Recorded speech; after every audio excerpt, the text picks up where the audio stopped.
From the city beautiful Chicago, Illinois, Comcast Sportsnet presents White Sox baseball. It's Paul Konerko, Alex Rios, A.J. Pierzynski, and the Sox as they get set to butt heads with Ichiro Suzuki and Don Wakamatsu's Seattle Mariners. Hi, everybody, and welcome. With Steve Stone, I'm Ken Harrelson as we get set to bring you Game 3 of this 4-game series. As you know, the Sox have taken the first two.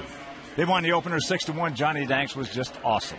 Then last night, Gavin Floyd was just awesome. As he went 7 innings, giving up no runs. We won that ball game 11-0. So the Sox come in 11 games over on a 9-game home winning streak. And tonight, our man goes to the bump, Mark Burley. Mark Burley looking for win number 10. He'd love to get into double digits. And last time out against Oakland, he went the distance through a 4-hitter, gave up only 1 run. And Burley, like the rest of the starters, has been awfully good recently. And this team has been as hot as any team in baseball since the beginning of June. Hotter than most of them. And right now, everything is going exactly as you would have drawn it up. Except for one thing coming into the game tonight. That is, Minnesota has already won. So there's a half-game lead. We have to win this one to keep that 1-game lead. And hopefully Mark Burley is the man for the job. On the other side of the field, Jason Vargas has thrown the ball pretty well. He's 6-5 for a team that's way under 500. His ERA is below 3. This is a crafty left-hander with a good straight change, and he will go inside to the right-hand hitter. So it should be a good matchup tonight, and hopefully we win 3 of 3 in this series. All right, sit back, relax, and strap it down. White Sox baseball coming your way. Go White Sox. Your Chicago White Sox.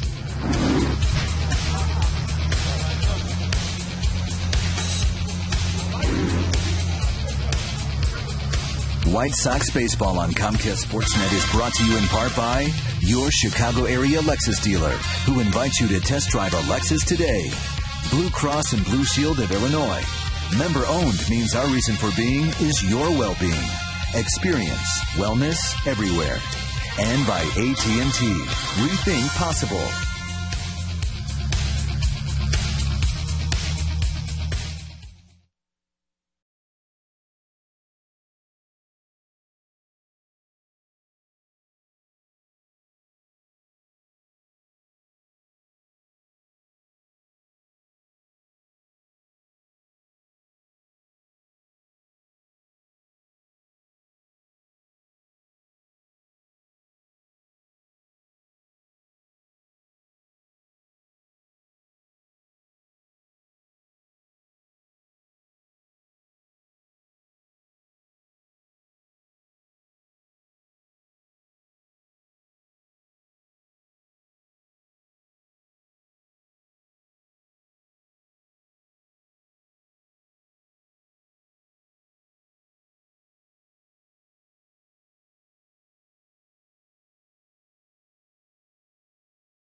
Everybody knows they're looking for something to add or maybe, and, you know, I might be part of the deal, and whatever happens, happens, and, you know, they haven't really told me anything.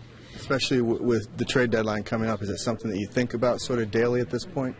You know, you try not to think about it daily. I mean, whatever happens, like I said, whatever happens, happens, and, you know, and you just got to go out there and get the job done and help us win a game.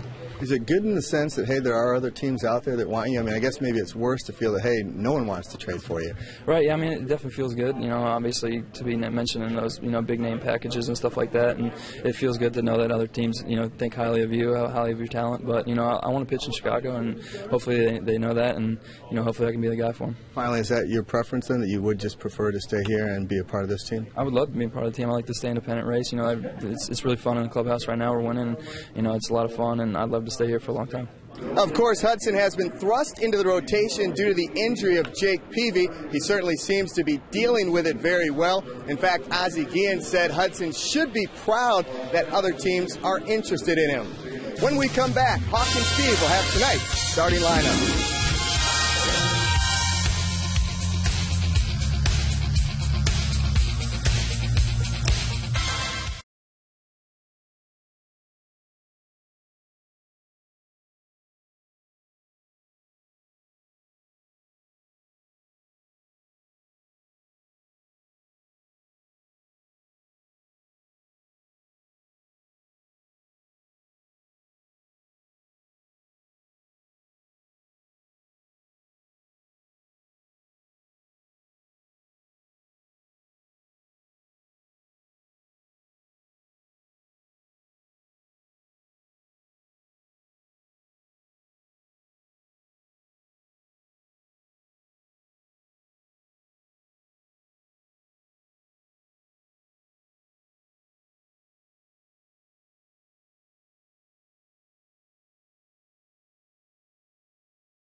Presented by Allstate.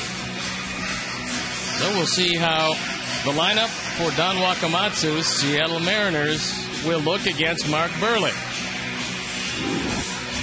It'll be Ichiro leading it off with Figgins hitting second and Gutierrez, Branyan the DH, Smoke, Bard, Josh Wilson at third, Michael Saunders and Jack Wilson at shortstop. The defense behind Mark Burley, left to right, Pierre Jones and Quentin. In the infield, Viciedo, Ramirez, Beckham, and Konerko. A.J. Przinsky behind the plate. The Toyota starting pitcher is Mark Burley. Mark looking for win number 10, and this is his 21st start of the year. He's completed a couple of games. And as you can see, gotten the right-handers out a little bit better than the left-handers. Weather conditions, 81 degrees, 73% humidity. The wind not that much of a factor, and it's clearing late. There are the umpires. We're ready to play baseball. I'm ready to turn over to my play-by-play partner, Hawk Harrelson. All right, Stone Pony, thank you. And once again, good evening, everyone, and welcome to White Sox baseball. As there's the first ball, breaking ball to Ichiro by Mark Burley. And that's fouled away very quickly. 0-2 the count. Ichiro comes in hitting. It's 307, 3 homers he's driven in 27. Ichiro 2 for 8 in this series. And lifetime against Mark, he's had real good success. He is 18 for 42, and that'll pencil out to 429. Got to be careful on the left side. He can't play too deep because he likes to squib the ball that way. Well, if there's anybody in this game who can manufacture hits, manipulate the bat, and place hits, it's Ichiro.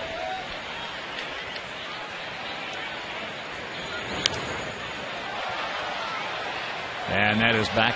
Souvenir left side over our dugout. And this is the 9th meeting of the year between these two clubs. In the first 8, Sox have won 7. They have played 5 games here against Seattle and won all 5.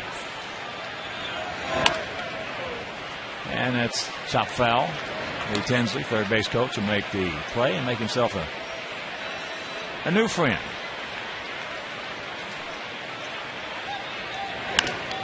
And there's a base hit in the hole. So good speed aboard. Well, Suzuki battles and battles, fouling him off to the left, and finally gets one over the inside part of the plate and takes it right through the right side. So now, good speed aboard. 23 for 30 in stolen bases. And here's the switch hitting second baseman, Sean Figgins, hitting at 233. No homers. He's driven in 23. And there's a good bunt right there. No chance. So trouble of brewing right here. Would have been the a top of the first. Very difficult play anyway, but Viciato was playing him a little too deep. You got to be in on the grass in a situation for Figgins. Mark Burley crosses out of the way, and they can't get it there in time. So an ominous beginning. And Figgins, who's a better right-hand hitter, lays down a perfect bunt. That'll bring up Franklin Gutierrez, hitting at 246, 9 homers. He's driven in 40. He also has had good luck against Burley. 7 for 19. And of the 7 hits, 5 of them have stayed in the park. Mariners come in hitting at 235 as a club, but they have a very fine 3.95 team ERA. First pitch strike. And here at beautiful U.S. Cellular Field, 330 down the left field line, 335 down the right field line, 375 in the gaps, and 400 straight away center.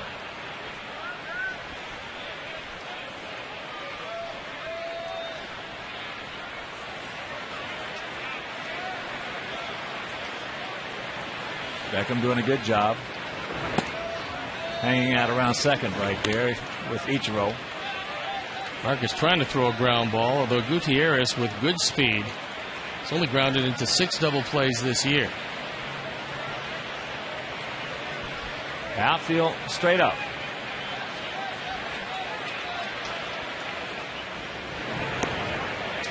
And the count 1-2. Russell Branyan on deck. That was a good cutter in on the hands of Gutierrez. Even if he hits that ball, he's either going to yank it foul or hit it right at Viciato, who was over toward the line and deep at third.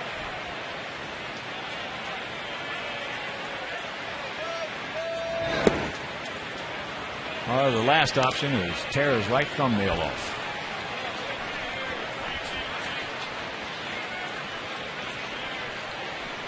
Two balls, 2 strikes. 2 on, nobody out, top of the first if you're just tuning in.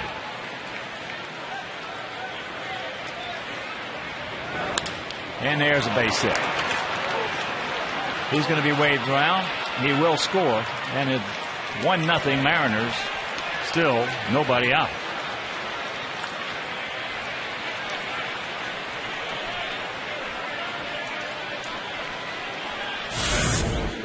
RBI number 41 for Gutierrez. He was not in the lineup last night. Had a day off. Comes back today and puts the Mariners on top. So here's Branyan. Branyan hitting at 260, 13 homers. He's driven in 34.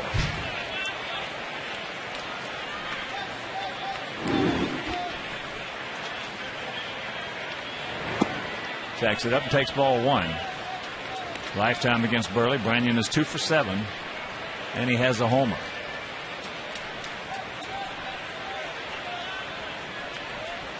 Bow your neck right here, Mark. Which he knows how to do. And they're going to go to second for the lead man. Back to first. Not quite in time. Had Branyan not broken his bat, that ball would have gotten to Paul a little bit more quickly, and they'd have been able to turn 2. But a good solid throw by Paul Konerko, which is something you come to expect. Nice return throw, but Brandon beats it by a step.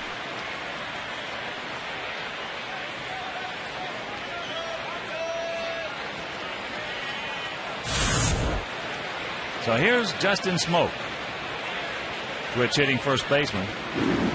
Justin hitting at 200, 10 homers. He's driven in 38. He has faced Burley 5 times and he's drawn the collar.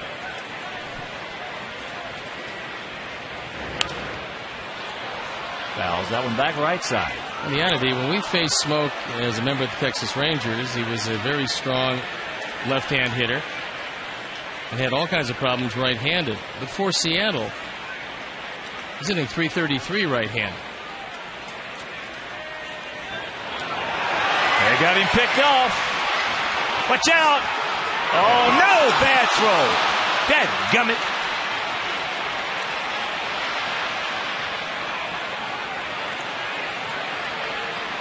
Higgins scores this 2-0.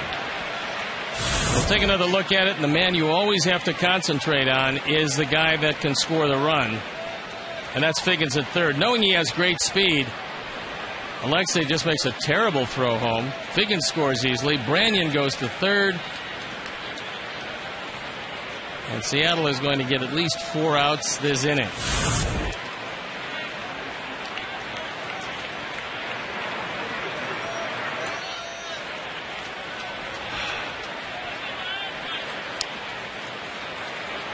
Infield, corners in, second and short halfway.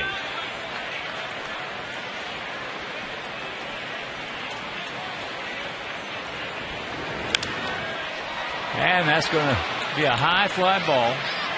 Andrew getting in shape. Here's the throw. And whoa, close play. Beautiful peg by Andrew Jones. Well, that one wasn't supposed to be that close, and I think that Justin Smoke was kind of surprised. Josh Bard, man in the on-deck circle, has to act as a coach on the play. Andrew set up perfectly, makes a throw that's just a touch wide of the plate, and the right hand of Smoke got in before A.J. was able to tag the left arm. That high hop right there. And you see the hand on the plate just before the tag.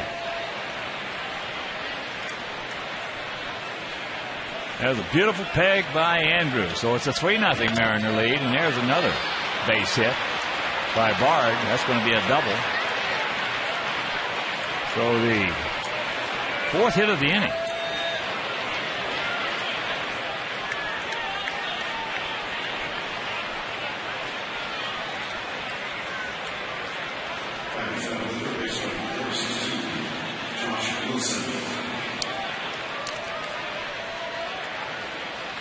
And that'll bring up Josh Wilson, the third baseman, playing for Jose Lopez. Left the game last night with a tight left hamstring.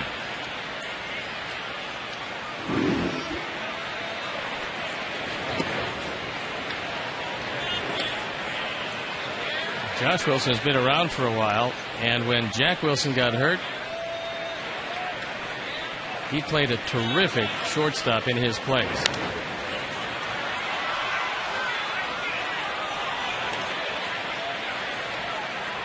And he had a streak there that he was really hot with the lumber.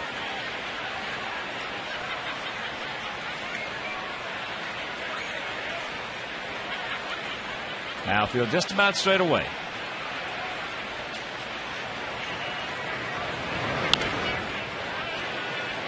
That's hit hard and foul over into the photographer's well. So the count 1-2.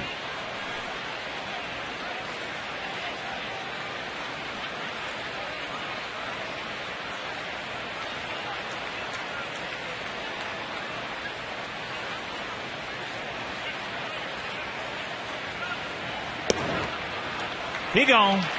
But some damage is done. They put a 3 spot up on the board after a half inning of play. It's the Mariners 3, and the good guys coming to bat.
Carlos Quinton, A.J. Przinsky, then Vicieto, Jones, and Beckham rounded out.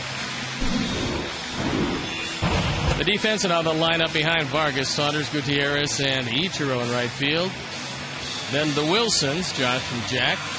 Big and Smoke, Bard behind the plate, and the Toyota starting pitcher is Jason Vargas. On for the 20th time, looking for his 7th win, his ERA below 3.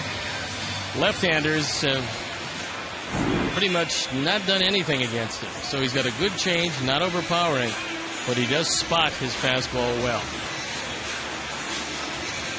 And before we show you our picks to click, you at home select yours as the Mariners with a 3-run lead right off the bat. Here's one hitting at 256. Sox come in hitting at 260 as a club with a 3.92 ERA. Vargas, 27 years old, 6 feet tall, 215 pounds. He'll be good changeup, Vargas's. And the count 2-0.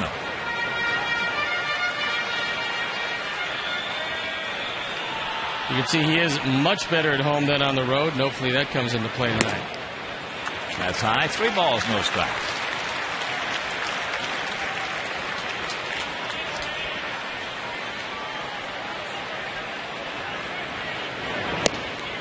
There's one.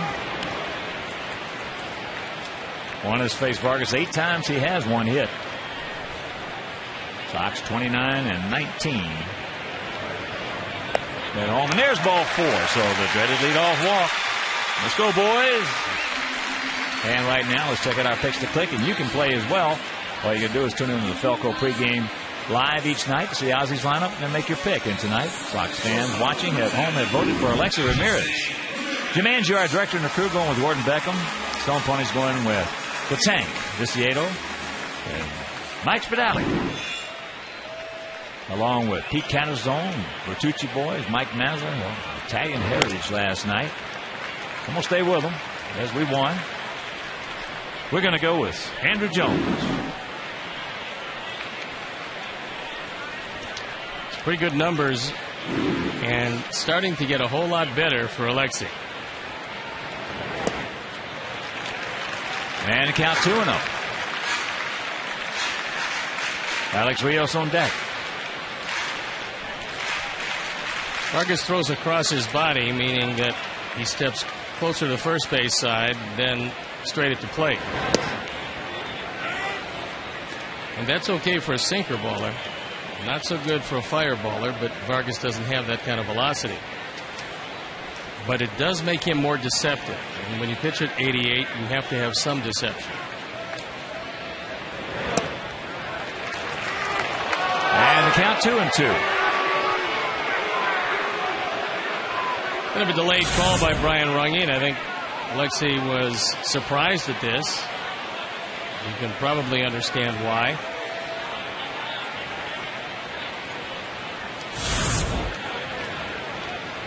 There you go.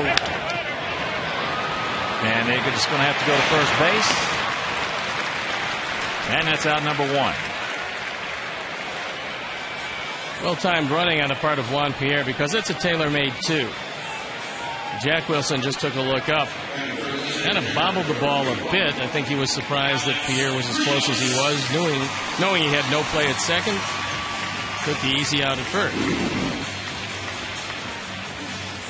So here's Alex hitting at 308, 16 homers. He's driven in 57.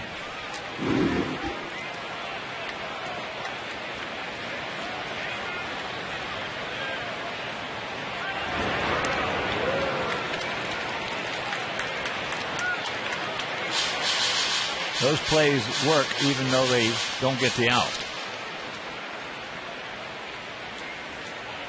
All you have to do is just shorten up that secondary lead or primary lead by just a step.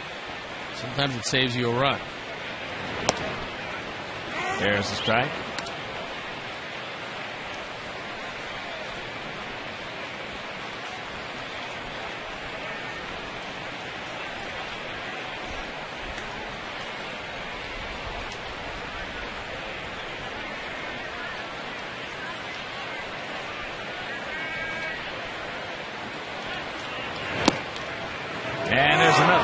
So the count 0-2.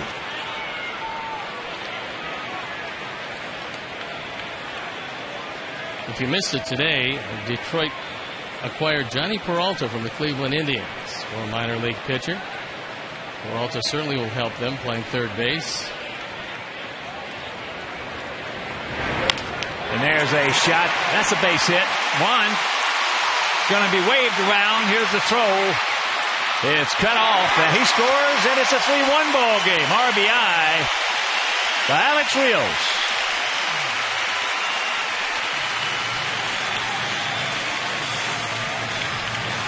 RBI number 58 as Alex singles into right center field. Pierre hesitated for a moment, but even though Gutierrez has a decent arm, this throw wasn't going to get him. Speed is just too much. And here's Paulie. Don't stop now, boys. Paulie at 297, 23 homers. He's driven in 69. Takes it low and away.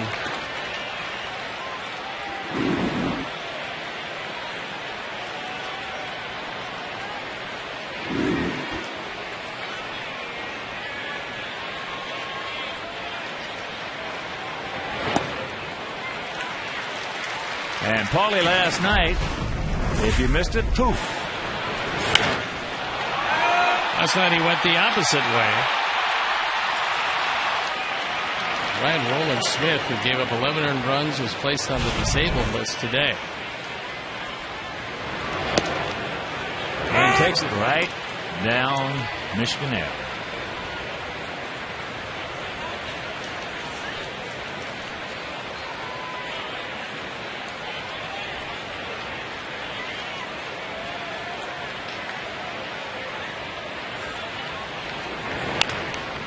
Having fun on that changeup. That's his go-to pitch. That is his definitive pitch.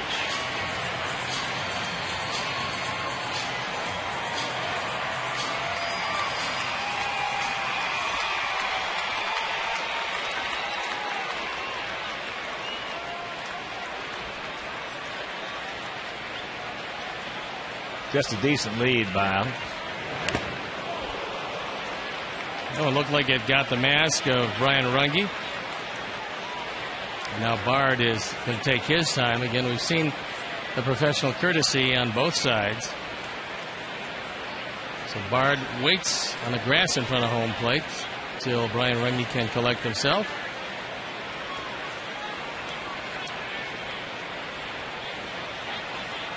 Vargas last year spent some time in AAA at Tacoma as well as Seattle with the Mariners. 3-6, ERA just under 5. 14 of his 23 appearances were starts.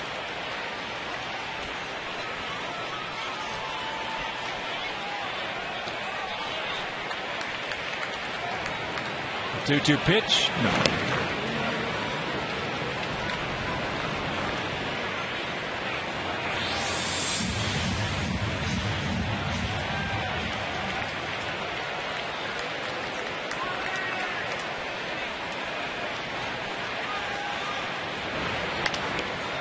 And that changeup.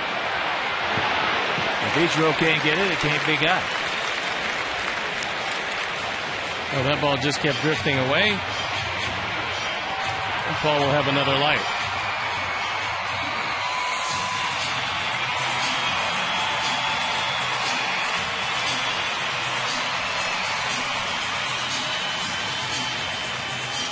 Three, 4-0 for them, 1-1 and 1 for us.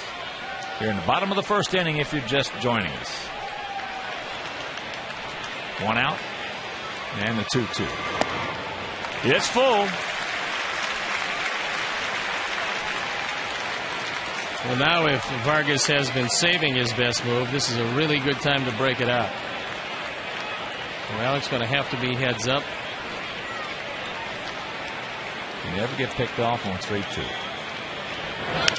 That ball hit high into center field. Too high. Dadgummit, he just missed it. He just missed 2 last night besides that home run he hit. This one to the deepest part of the ballpark. It's a changeup. And last night he got a changeup in approximately the same spot, only the difference is he went to right field with it and went out of the park. This time, right in front of the track.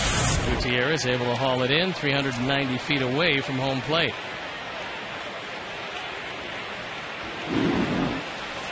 So here's Carlos. When hitting at .238, 19 long ones and 66 driven home. 2 for 6 in the series.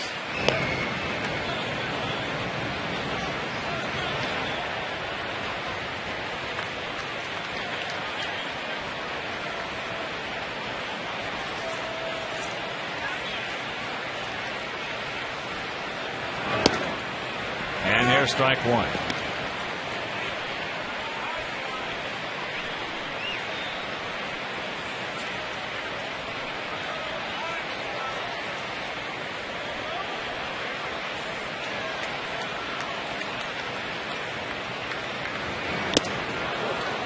Reaches back for him, puts a little giddy up on that one.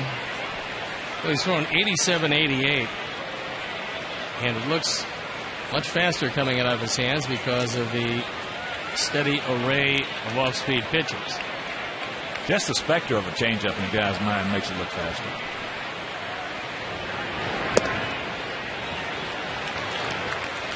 There's that changeup down low.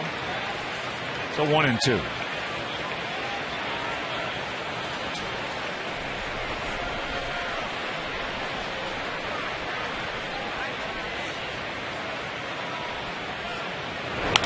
That ball hit deep.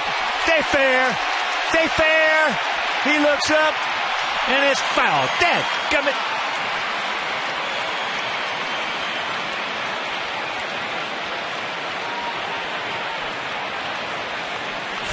Wind seemed to push that ball foul. It stayed fair a long time. Carlos thought he got most all of it. But the wrong side or the left side of the pole.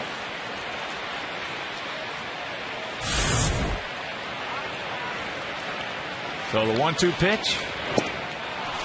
Got him, but the Sox pick up 1. We'll go to the second now, trailing only by 2.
Lost on this White Sox Mariners tomorrow night at 7 on Comcast Sportsnet, fans' best friend. 3-1 bad guys here in the top of the second inning.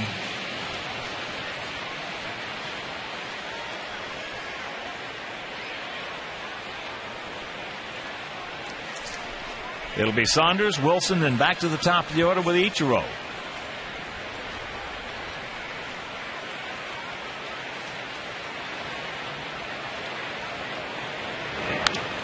And that is hooked foul by the 23-year-old outfielder. Well, the Mariners believe that Saunders is going to be a pretty good player. They think he's going to get a little more powerful and be able to play a corner outfield in the major league. Well, from what we've seen, he's got a chance to be. Oh, he's a good one. I mean, yeah. He's got a nice arm, good outfielder, and occasional power. Drop down, and the count 1-2.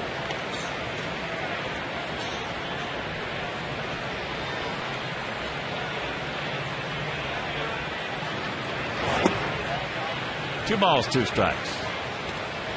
Once he's playing him up the middle, there's a whole lot of room on the left side in the infield, outfield, pretty much straight away. And there you look at the defense. And that didn't feel good. I'm laughing at him. I'm laughing with him. Well, then you might be laughing with him, but he's not laughing. No, he's not. Boy, did that hurt. That's right off the knee. I'll tell you. One thing to foul it off your foot, but you can't wear shin guards. You know, in my entire playing career, I'm talking about all the way up from Little League, Pony League, high school, professional baseball, minor leagues, major leagues, I never saw a guy foul one off his knee like that. And in the last 10 years, I've probably seen 50 guys fouling off their knee. Maybe more guys are going down and in than ever before, but, I mean, that got him flush on the knee. It was... In my time zone, it was unusual to see a guy foul one off halfway up between the knee and the foot. Well, now they're wearing the shin guard for that. I mean, the hitting shin guard, which of course is about a half guard, maybe a third guard compared to catching shin guards. I don't know how much more his knee's going to be able to take on shots like that. Well, just ask Jermaine Dye. He fractured the shin, didn't he? Yeah. When he was in Oakland. Well, Brian Runge goes out to have a word with him, find out if he's going to stay in or if he's going to leave. And the answer is apparently he's going to stay in. Well, when you're a youngster, a rookie, trying to make a ball club, and getting your opportunity to play, you stay in there. Unless it's broken, that's the only way you come out, unless it's in two pieces. That's what Lee May told Eddie Murray when Murray came to the big leagues as a youngster. They charged Lee May with making him a professional, and he told him very early, son, you play every day unless they're taking you out of here in an ambulance. The 2-2. He comes right back in there again, which is the worst thing. You really want to test him. I mean, you know, you want to test to see where his hands are going to be as he goes inside. And fortunately for Saunders, the Bertucci boys are here, Bobby. He goes. As soon as he walks in, we get a good out right there. One down. Well, nice throw last night. Oh, I can't believe you'd go there with Bobby. See, I was going to let it go. Yeah, you didn't throw high. No, but you know, it was a low skimmer. Those never leave the ballpark. It was a splitter, wasn't it? Yeah. Oh, Bobby and Bruno threw out the first pitch last night on Italian Heritage Night. We had a good time. And then it was a terrific ball game, obviously, with Gavin Floyd pitching 7 shutout innings and a lot of offense from our guys. There's a one-hopper right down to Tank. And let's take another look at Bobby last night throwing out. He's dead serious now. Look at the look on his face. He's got determination.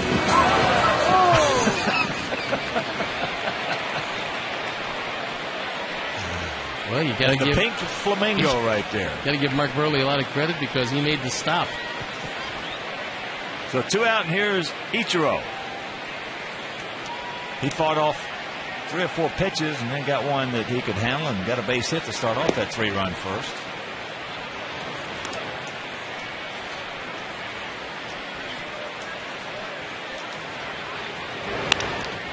Get foul, it will. Thank you. Watching Ichiro during the game and before the game, it's like watching 2 different guys. When he's taking batting practice, he can sit, if he wants to, hit 8 or 9 out of 10 out of the ballpark.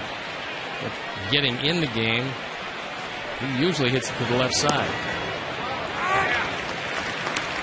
Well, in batting practice, I would take Ichiro against anybody you wanted to bring up there if it was just strictly home For runs. a home run hitting count, no question. Pokes that one into left field, and that's going to be a fair ball right on the line. It's somewhat amazing that even with every left fielder in baseball playing him shallow, everyone playing him toward the line, he can still dump this ball right on the line. And it seems in watching Tony Gwynn all those years and watching Ichiro, high average hitters, this seems to happen a lot. Well, as I said last night, since he's been in this league against us, he has never one time hit a ball over our left fielder's head, and yet he still continues to get base hits in front of him. So here's Figgins. He laid down a perfect bunt. Down the third baseline, beat it out. Ichiro, as I mentioned, 23 for 30 in stolen bases.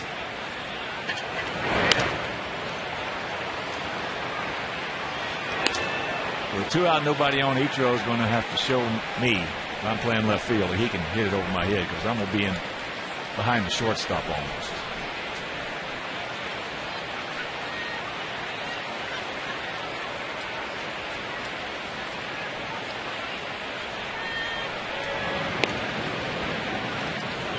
Ichiro now 20 for 44 lifetime against Mark.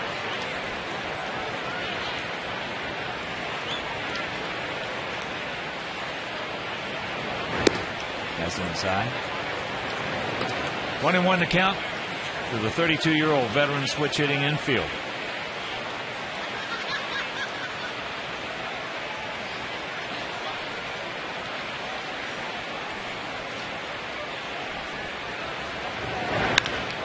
That's gone. And it is 5-1. That's his first home run of the season. That wasn't a cheapie, so Ichiro's little dunker of a base hit kept it alive for Figgins, who's had a much better year from the right side than the left. He drives home runs 24 and 25. Now it's a 5-1 deficit. His last home run last September.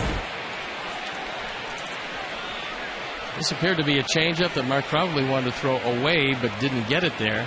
Went over the bullpen.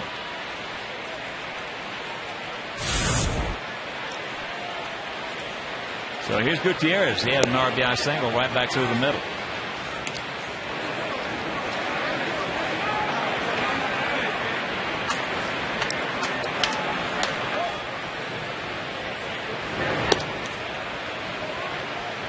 One and one to count.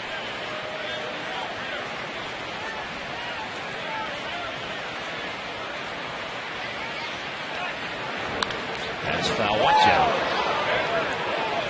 And a reminder, you can enjoy a day here at beautiful U.S. Cellular Field with your family and friends, because individual tickets for the White Sox are on sale right now.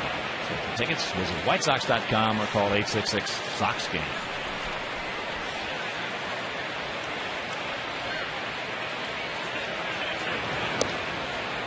Yes, he did. He gone. Meanwhile, 2 out, nobody on. A single by Ichiro, a homer by Figgins, and it is 5-1 Mariners.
underwhelming in the first inning, so hopefully he won't be able to get his equilibrium here in the second, and the Sox will come back and just peck away. You don't have to get them all at once. Pick up 1 or 2 here, because Vargas can be really good at times. Tonight, that stuff is a little off.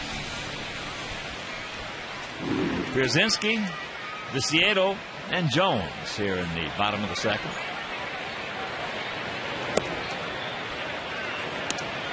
Oh, Josh Wilson playing very deep at third. AJ 3 for 7 in the series with 3 RBIs as the count moves to 2-0. 2 of those RBIs coming last night in the first inning of that game with 2 out. A big 2-run single. Watch out.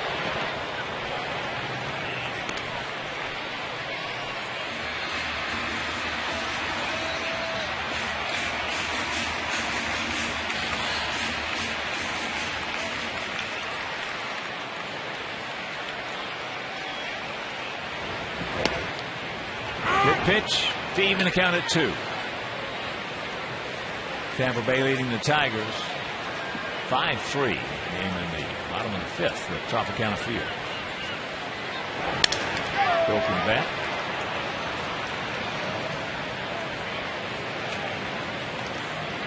One out. And a reminder, you can join our White Sox mobile group to receive exclusive offers and chances to win great prizes like autographed jerseys and baseball. Just text keyword Sox to the Shy Sox 244-769 to enter to win an autographed ball by Paul Konerko. Standard text and data rates apply, so visit WhiteSox.com for official rules. 0-1 the count to Tank. 2 for 4, a couple of doubles. That was last night. He knocked in a run. Hitting at 283, a couple of homers. He's driven in 6.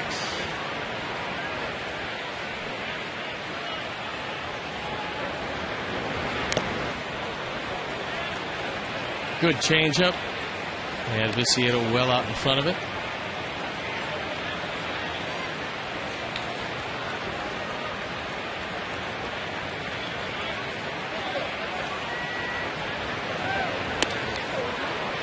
Chased it upstairs. 2 down. And this is how a guy that doesn't have a big fastball uses that fastball and throws it by hitters. Just changing eye levels. Threw a changeup the pitch before.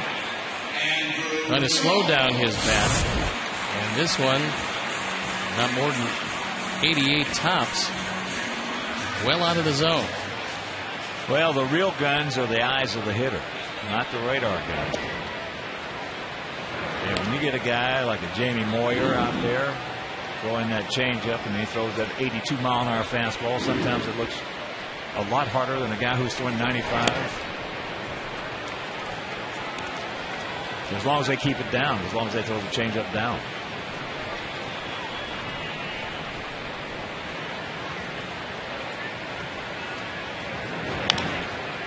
And Andrew chops that one foul. So the count 2-1. Andrew got a hanging breaking ball last night with a 3-run homer. Number 401. 402nd, excuse me.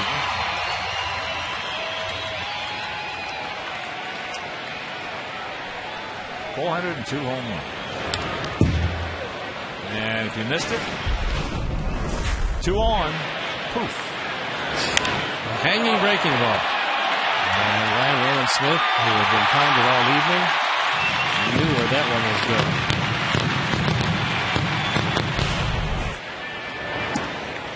Full count with Beckham on deck. We get a special guest coming in the 3rd inning. I can't wait. One of the best dressed at the ballpark. The Moose Meister. Payoff pitch. Out in front, drills it by Wilson. So, Mike Spadali, Pete Catazone, the Bertucci boys, Mike Mazza's pick to click, picks up his 7th double. Josh Wilson off the line, and with a guy throwing changeups, You probably want to play pull hitters to pull a bit more. This one actually went under the glove, then got hung up in right field, trapped under the padding.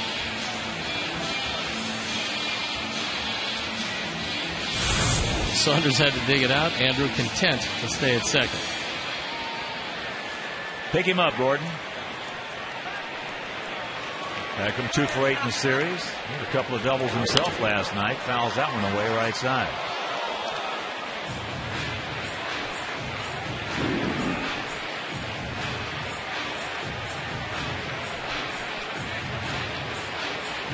Josh Bard out to the mound. Talk with Vargas.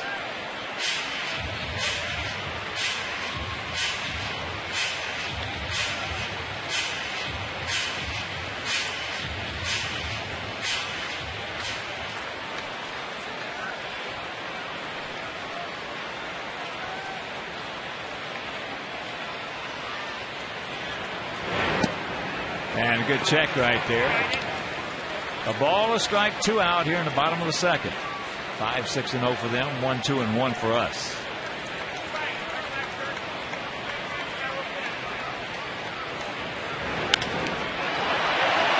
High and deep, stretch. He looks up, you can put it on the board. Yeah. Two-run bomb by Beckham, and it's a 5-3 ball game. Mercy.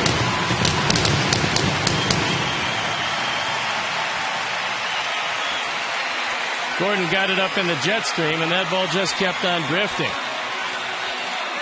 5-31 on the power numbers. Our Ford home run replay. It's a fastball out away. Didn't try to pull it. He went that way, and Ichiro just runs out of room. One squares the bunt, takes the ball.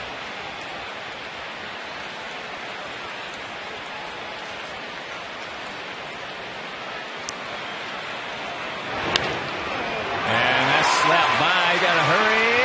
No chance. Don't stop now, boys.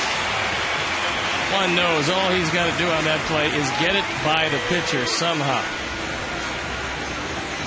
And even though it was to the glove side of Vargas, he couldn't come up with it. Once it got by him, there was no chance to get Juan Pierre. This is designed to slap at the shortstop. There's been some terrific left-handers who've been able to do that. Tony Fernandez comes to mind as one of the best. Rod Carew, another one. And Ozzie Guillen. Ozzie did that a lot? Oh, yeah, he was really good, especially at the end of his career. First pitch strike to Alexei, who grounded out hard to Wilson at short.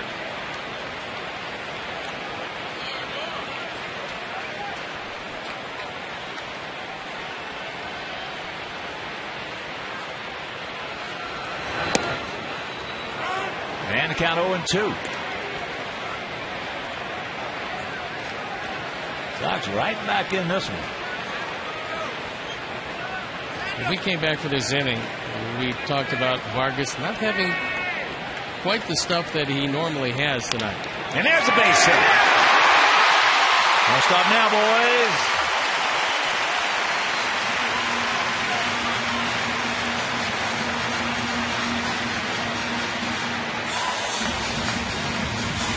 It's going to bring Rick Adair out to talk with Jason Vargas. He's given up 4 straight hits. It started with 2 out, nobody on. Jones has doubled down the line, then the towering home run.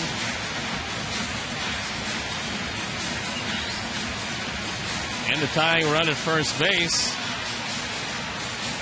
Alex Rios, who has already got a hit and a run batted in. So Adair goes out to try to settle down Vargas. He was given what for Seattle is a fairly comfortable lead. But he is slowly trying to give it back. Of all the pitching coaches that you had, which you had a few, yeah, who was the guy that you enjoyed coming to the mound as far as what he was going to say the most? Ray Miller. I think with Baltimore, Ray Miller was the best pitching coach I had because he seemed to have a different message each and every time out. It wasn't just the standard, keep the ball down, stay ahead of these guys. It was always something that you had to do or should do. He always had a very positive thing to say.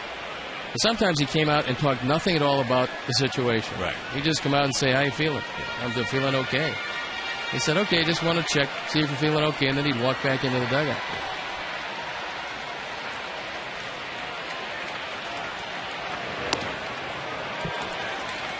Alex had an RBI single in the first inning, knocked in Juan, who had walked.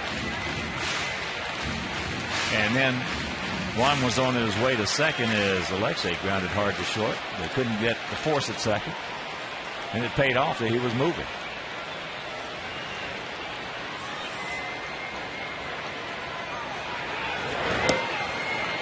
There's a strike.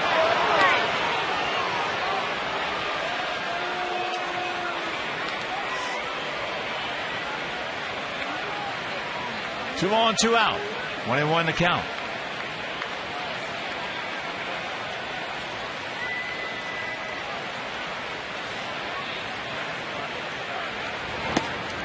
And that's inside. And of course, with that home run by Beckham, the Alex Snellius family will donate $100 to White Sox charities for every Sox homer hit throughout the course of the season. That is number 111, so $11,100 donated by Alex Snellius in loving memory of Ursula.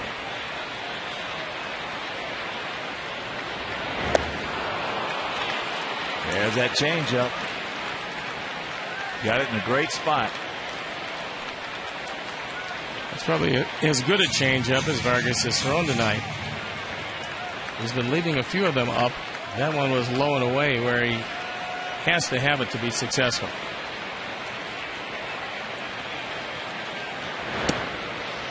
And a full count with Konerko on deck. There's very good speed on the base path. Any kind of a double most likely will yield a tie game. Payoff. Jammed him, popped him up right side. And that'll retire the side. But the Sox on Beckham's two-run homer knocks in Andrew Jones. We'll go to the third, trailing 5-3.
Much loved by everybody in every organization he's ever been with. And, of course, he played for the White Sox, mainly for the Yankees, and I believe about 8 World Series. He knows what he's talking about. The Moose Meister, Moose Skowron. Hawk.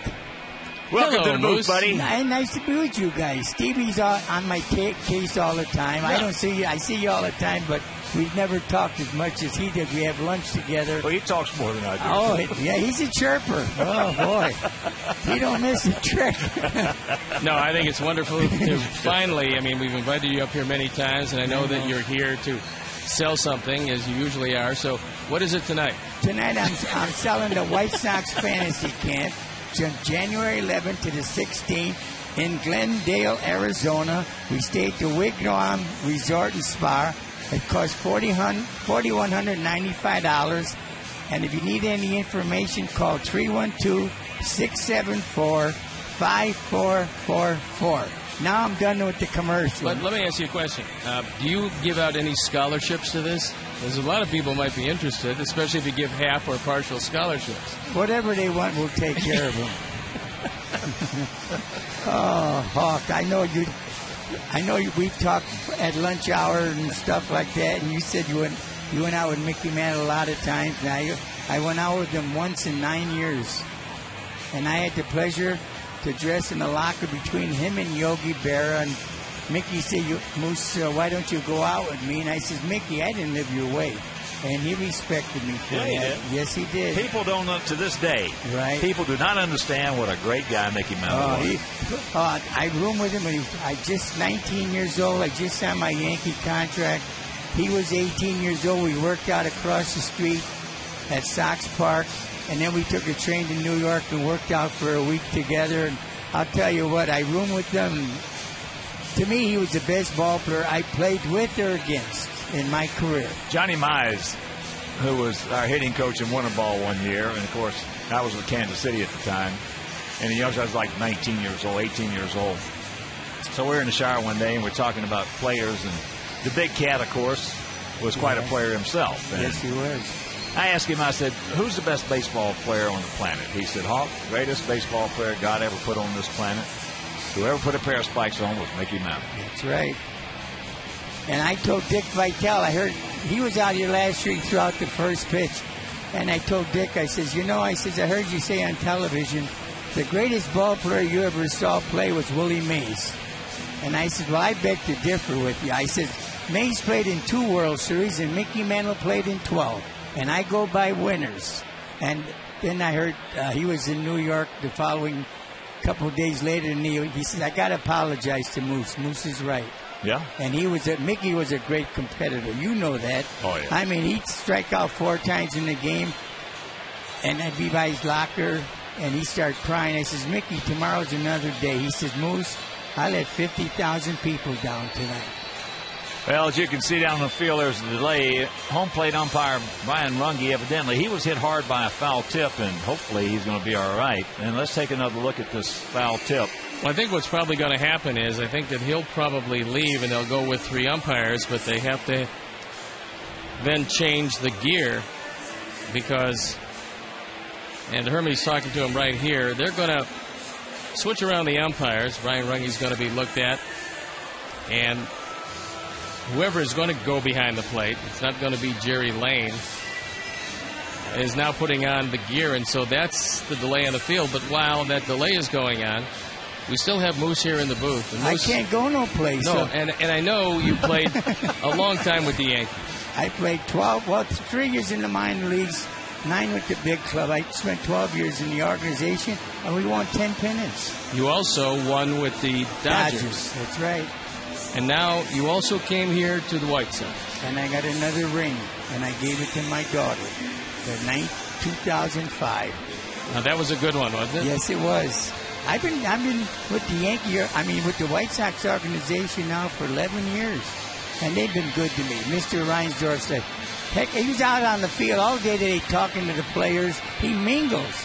I never met Mr. Topping or Del Webb on the field. They were worried about the money. They weren't worried about the players. The players love it when Jerry comes down. He comes out there and talks to everybody. It appears, I know you're employed by the ball club, and it looked to me today at lunch like you get paid in ice cream because they brought out a barrel almost of ice cream, and I do believe you ate most of it. I did, but I split it up amongst the 12 other guys we had. Yeah, I know. They all had like one ice spoonful. cream. What can I say? Yeah. Moose, you had a terrific career. A lot of people, they see Moose, like my brother-in-law yesterday, met Moose for the first time, and he was a huge Bill Skowron fan.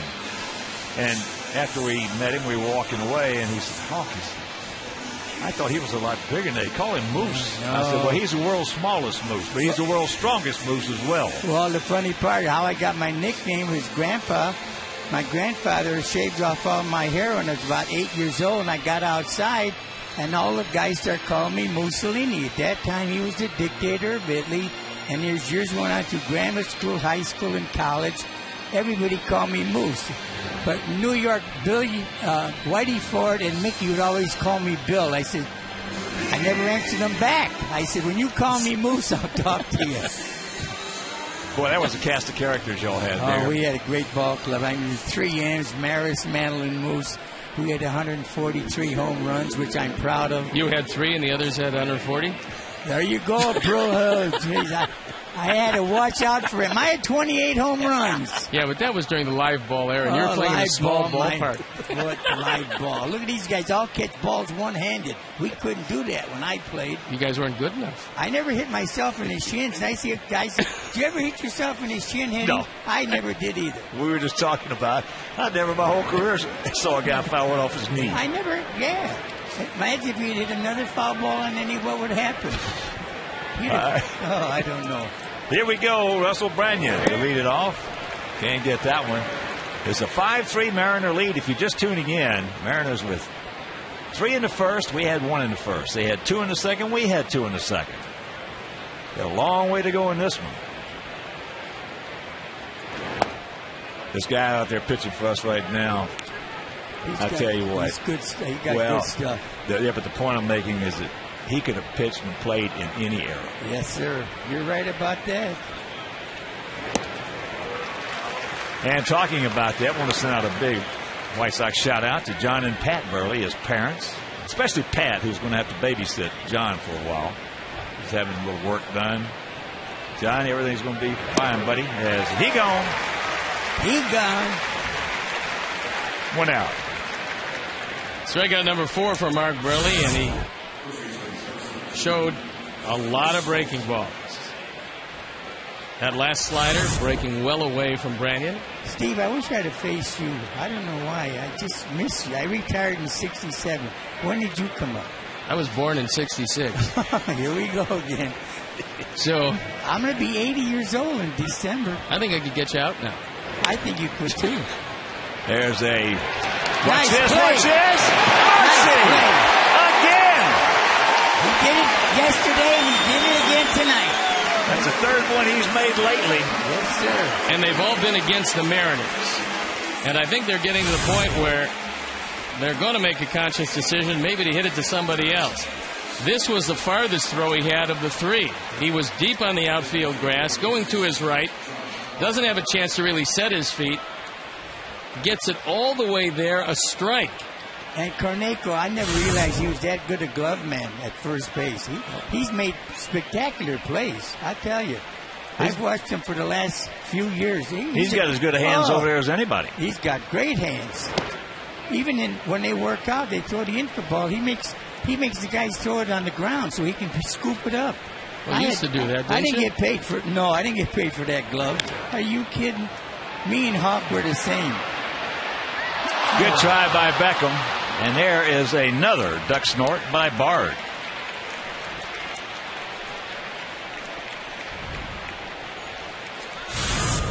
Yep.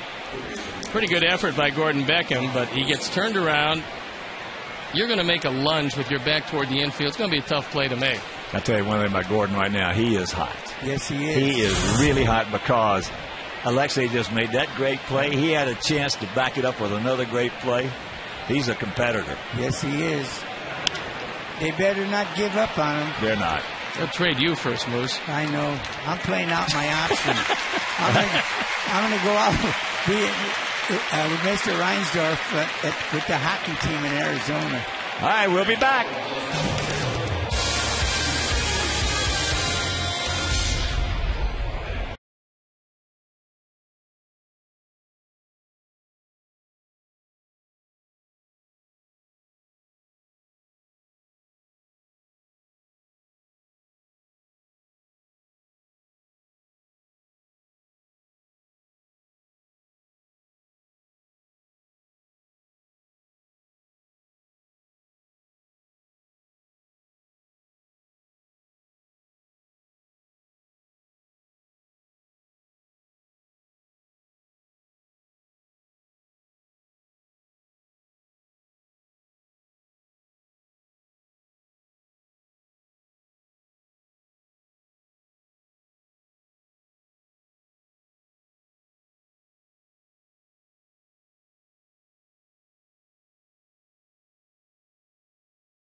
Which current White Sox hitter that was acquired via trade has made the biggest impact on the team?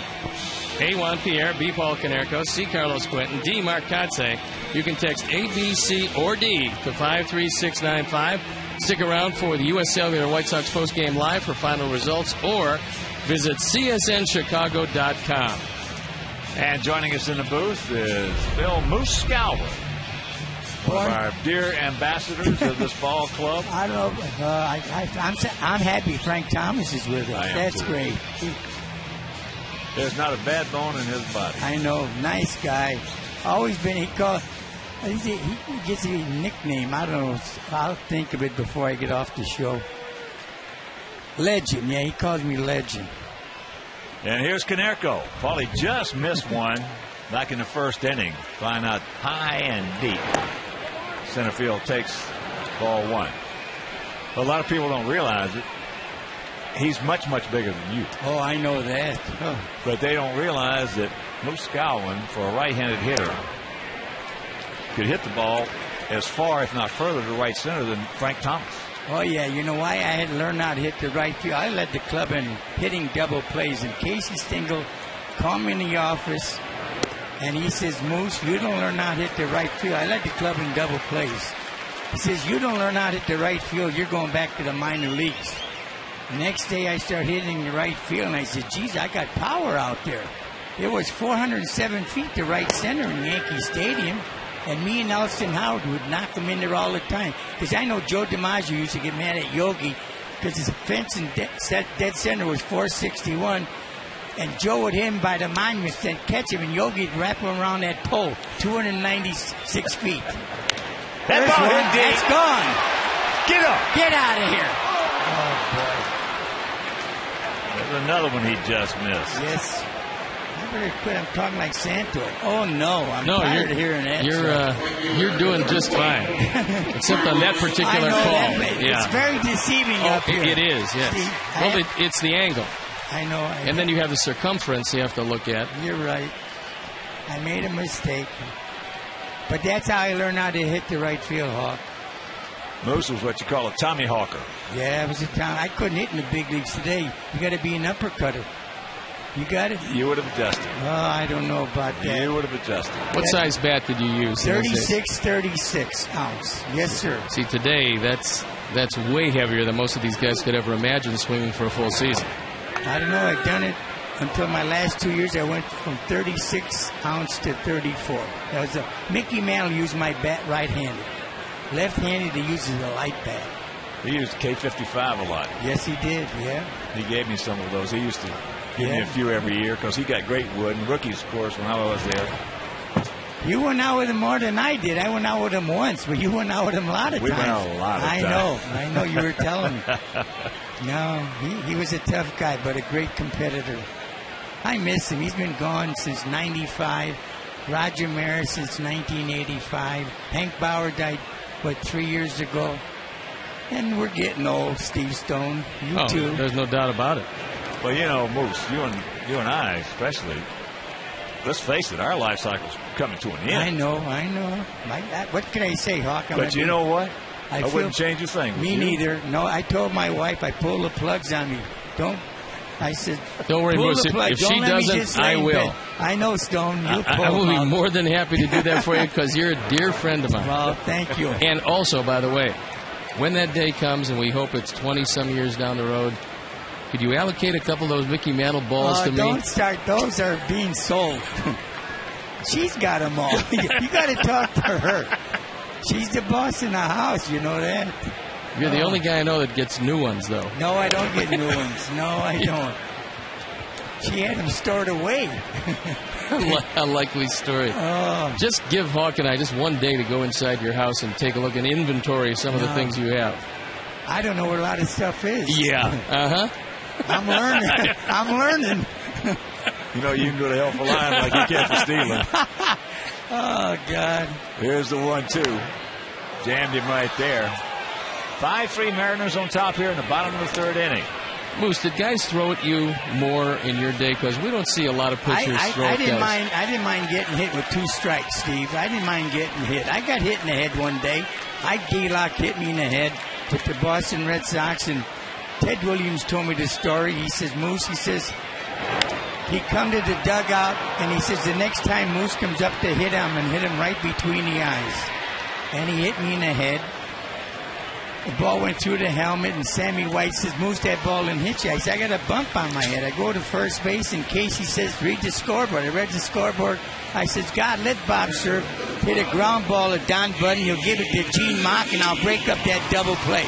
God answered my prayers. I broke Gene Mock's leg the next play. Broke his leg. That's maybe why he never got to the postseason. He never played again. He says, Moose, I saw him at golf outings, and he says, I want to thank you. You made me a big league manager. But I didn't get out of the base path.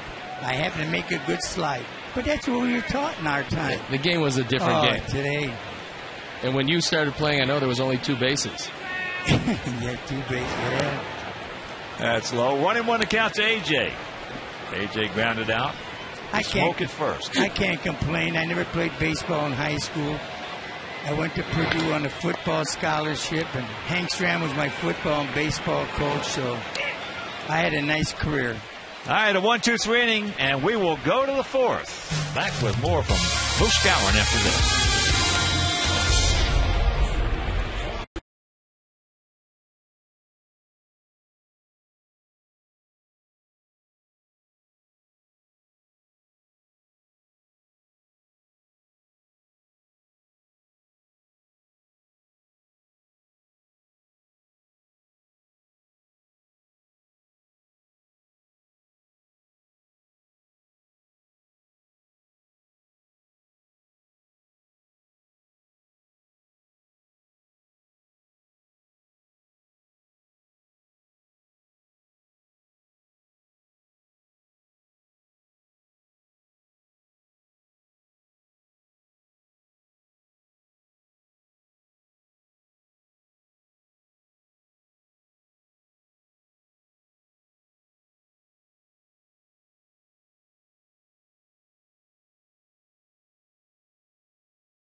Fourth meal from Taco Bell. Open 1 a.m. or later. 5-3 bad guys here in the top of the 4th inning. Michael Saunders, Jack Wilson, then back to the top of the order with Ichiro. Mark Burley gave up 3 in the first, and then the 2-run homer by Figgins in the second. And Moose Skowron up here in the booth with us for another inning. And Moose, you play with a lot of organizations. You've seen a lot of organizations besides that. Well, I was only with the most disappointing thing in my career was when I joined the White Sox in '64. We lost the pennant by 1 game. I'd have been in 3. We had played against you. Yeah, I'd have been in 3 consecutive World Series with 3 different teams. And we beat the Yankees 4 in a row across the street, and Phil Lenz got on the bus, played the harmonica, and Yogi and him got into a fight. They motivated the Yankees, and the Yankees won 11 in a row. We won 9 in a row, lost the pennant by 1 game. There's a little soft comebacker. But people ask me, what's the best, club that you were with, organizations you're with? And I told them, I said, I'm with the best I've ever seen right here with the White Sox. I've been very happy with them. 11 years I've been with them. What can I say? Cherry and the whole organization has been good to me. I like my work. I've got a good job. I call bingo for senior citizens. I visit suites, whatever they want me to do. How's the bingo going? Bingo, I think I called my last homestand. I think Why? For this year done. We had 500-600 people in the place. I got to say hello to my granddaughter. Hi, Addison. This is Jaja. Thank you. How old is she? She's 6 years old. 6.5, she said. So you guys go to sleep about the same time? Yes. No, she stays up later than I do. Oh, my God, they're night fighters. I like going to bed early and getting up early. I read the paper before my wife gets up. That's the first walk issued by Burley to Jack Wilson. And it'll bring up Ichiro. Ichiro is 2 for 2 with 2 runs scored. He is now 20 for 44 lifetime off mark. I felt bad, Hawk, when I got traded from the White Sox to the California Angel. Eddie Stanky was our manager, and he played Tom McCraw and Don Buford. And we had a great pitching team, but we didn't have no hitting. Couldn't hit a lick. No, we couldn't hit nothing. We were bad. Oh, yeah, and that pennant race we had that year. Right. I was with Boston. I started off that year with Kansas City. Yeah.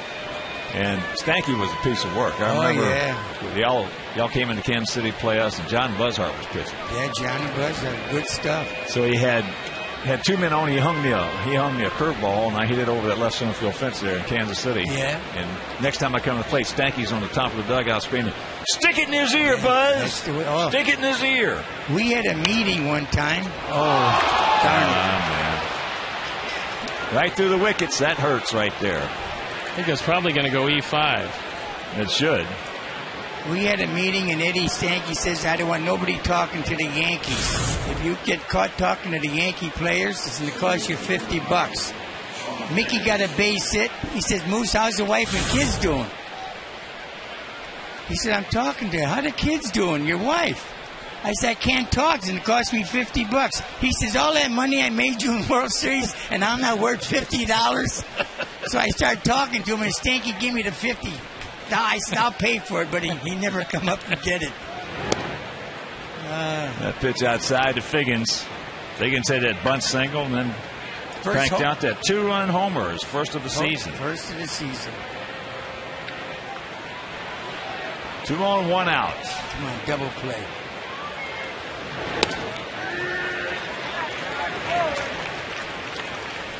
You guys have a rough job. I'll tell you, you got to be in this game all the time.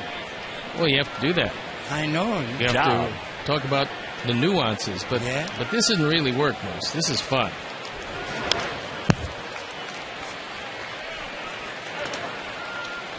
One and 2 the count to the 32-year-old veteran.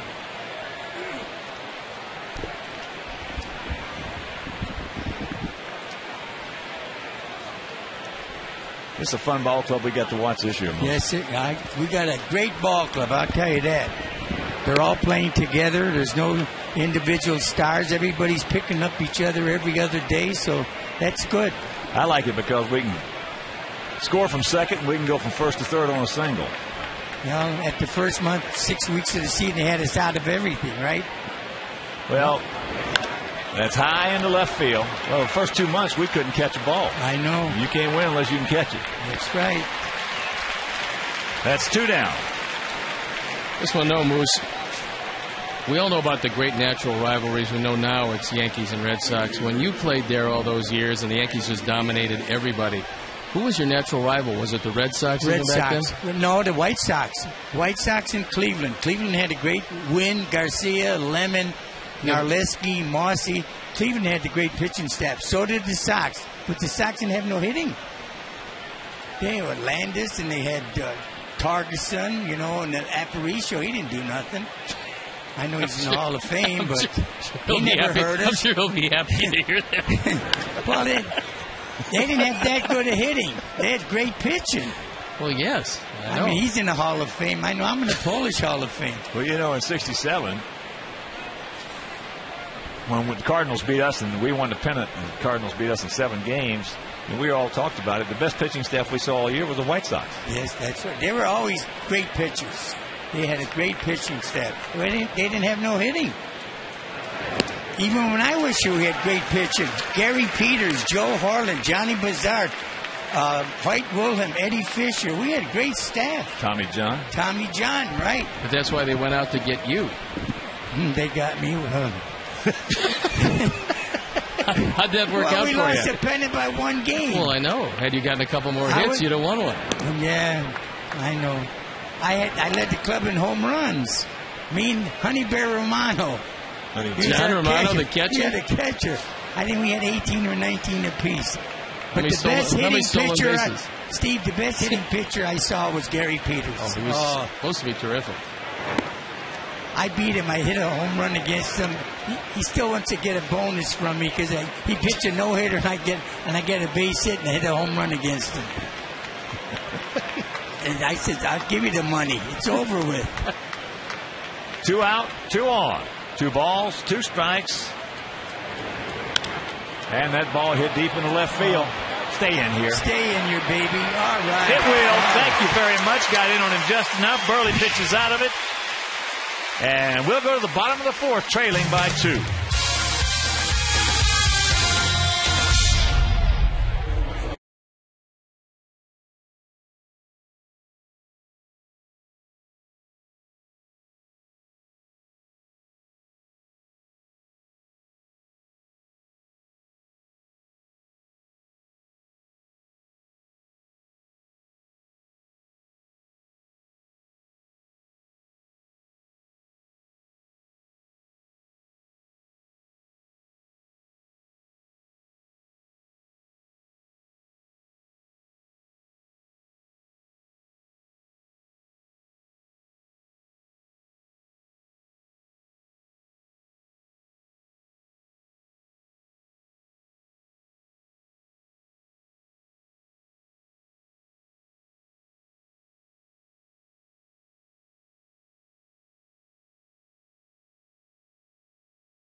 The Mariners had 4 Gold Glove winners in 2003. Who were they? I could never do a commercial like this. No, you did exceptionally well. Oh, Stevie. We're going to let you ponder that, and we'll be back later in the show to tell you just exactly who they were. That's pretty unusual for one season to have 4 Gold Glove winners. I know I wasn't one of them. Viciato. I didn't get paid for that glove. You were bad at first base at all. I went to dancing school. They sent me to dancing school. Were you in any plays? I was a shortstop when I was a young kid. Tank fouls it away. He struck out his first trip. Struck him out on a high fastball. Up out of the zone a little bit. 5-7-0 for their guys. 3-5-2 for our guys.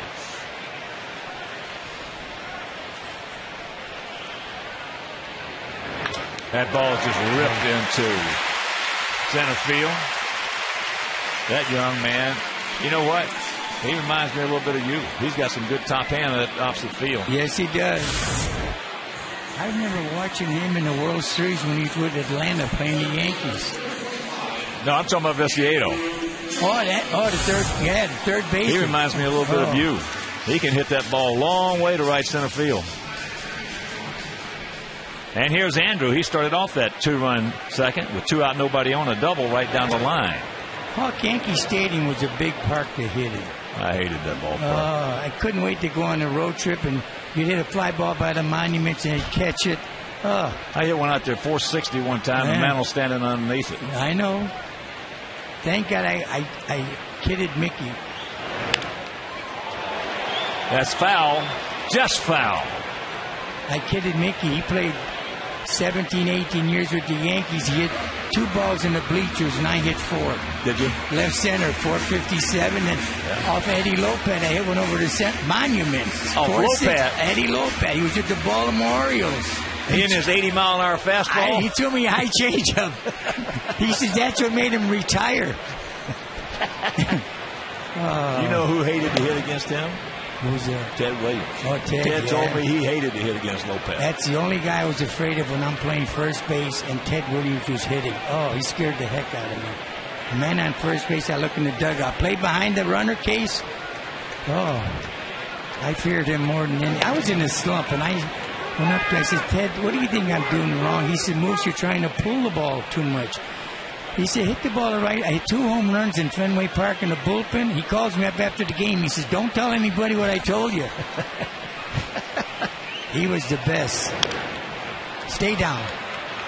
That's foul. You know, to me,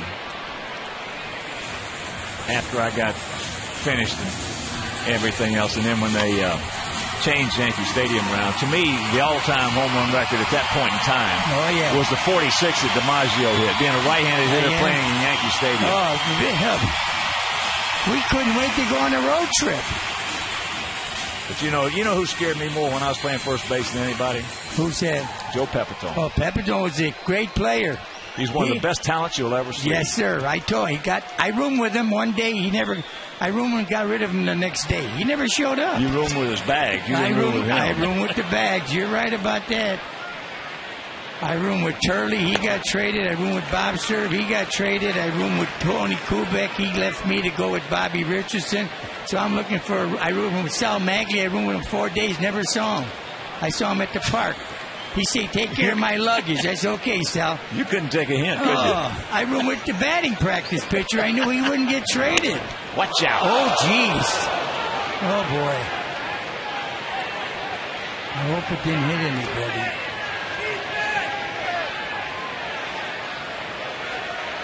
Well, as long as they're playing Let's Make a Deal, it appears that everybody is okay. They just missed Mayor Daley. In fact, it may have gotten him a little bit. Andrew just pinwheels it into the stands. Went right by the mayor, up the aisle. Apparently everybody emerges unscathed.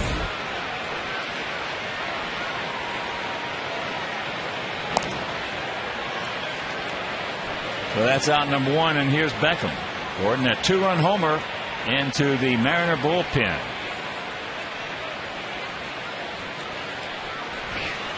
That's scary. Oh, boy. Couldn't get the changeup. Now we count nothing in 1. You know, you have kind of a steady gig on radio. You're over there a lot. I know. Ed Farmer gives me a hard time. He agitates me about the Mickey Mantle balls like you do. Once a week? No, he said in my... That ball hit deep stretch. Get on back there. Dadgummit. 2 down. Oh, boy, I thought that ball was going, too. It's deceiving sitting up here. Well, you listen to the sound off the bat. You got a pretty good idea. Sound off the bat if that ball is really hit on the sweet spot, or maybe you caught it at the end of the bat. Mm-hmm. Gordon hit that ball a long way, but that's the wrong part of the ballpark for him. That's true.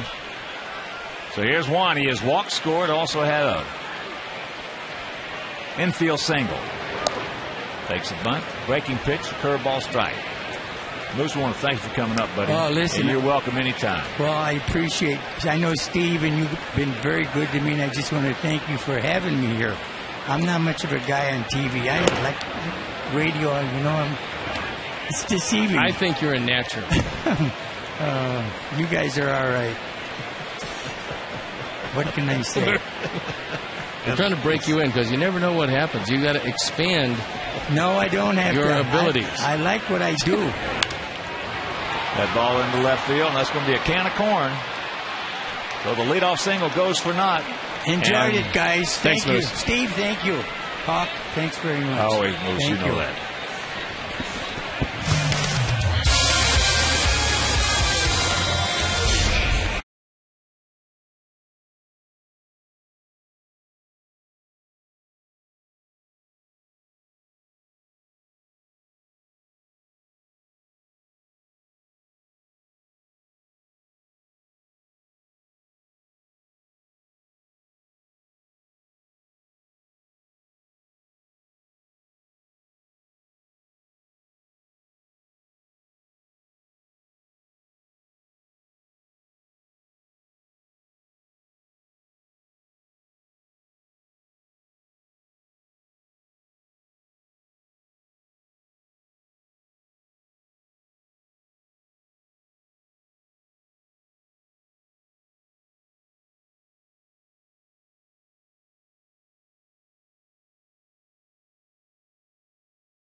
888-695. And if you are the 500 texter, you could win $5 footlong subs from Subway.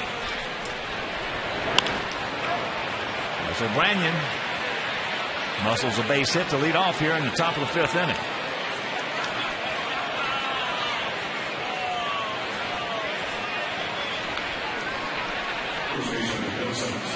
8th hit given up by Burley. And that'll bring up Justin Smoke. Had a sacrifice fly and then was robbed of a base hit on a brilliant play by Alexei Ramirez. That was in the 3rd.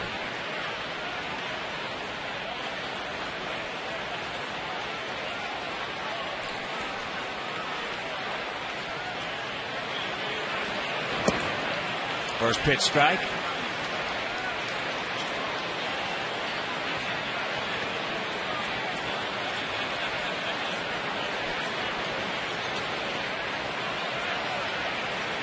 Smoke doesn't have much speed, so a ground ball turns into 2.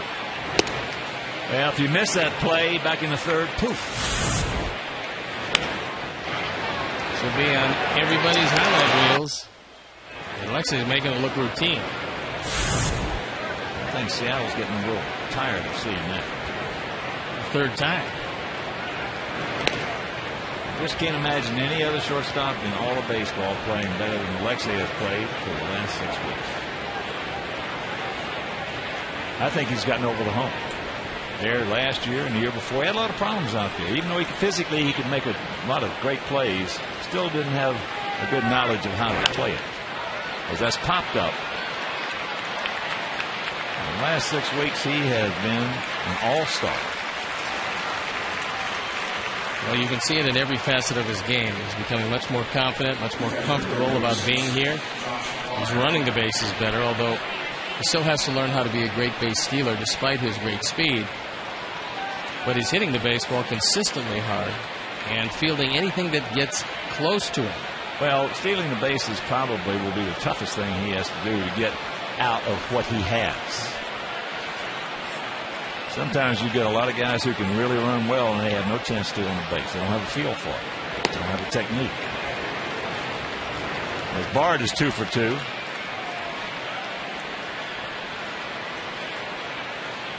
Outfield, for the most part, straight up. Bit of a gap out there in right center.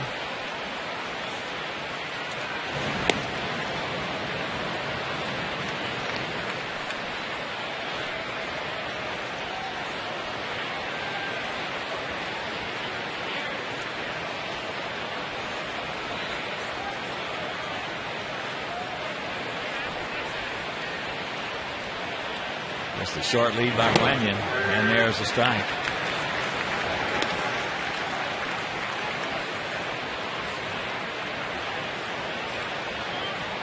One of 3 switch hitters in this lineup: Figgins, Smoke, and Bard.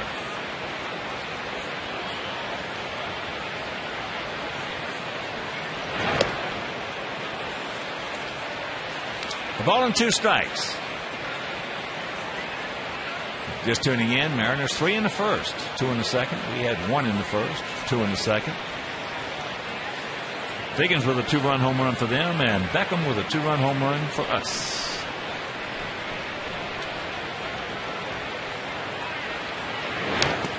Change up, had him out in front, off balance, and the count 1-2.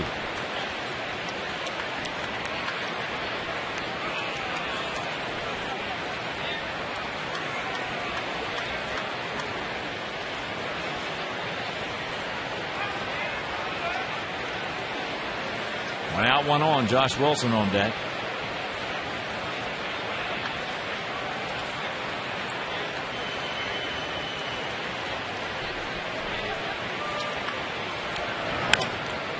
And that ball into right field. Quentin can't get there, but it is foul. Thank you very much. And a reminder, you can join the White Sox for Mullet Night here at beautiful U.S. Cellular Field. You get free haircuts on the concourse and enjoy post-game fireworks presented by Great Clips. Arrive early and enter Gate 1 to march in the pregame Mullet Parade. Yes. So for tickets, call 866-SOX-GAME or visit whitesox.com. A.J. went out to have a word with Mark Burley. That's exactly what they want to do with Josh Bard, who's had the perfect night.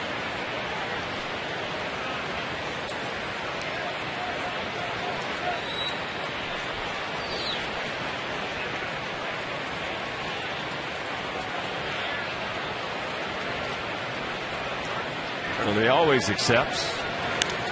And that's foul back. Never shaken off Terzinski.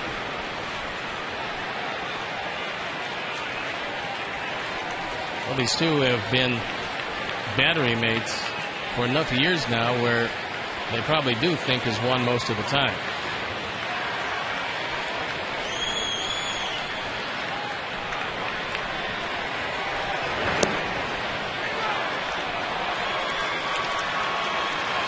Two balls, two strikes.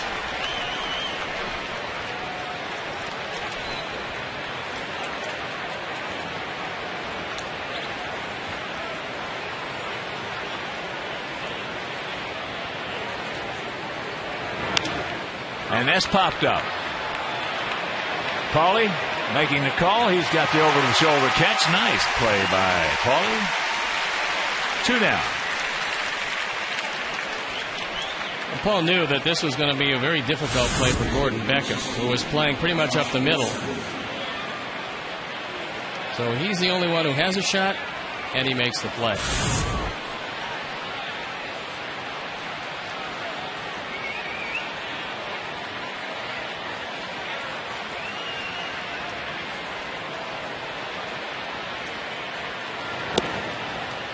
And Wilson takes that pitch outside.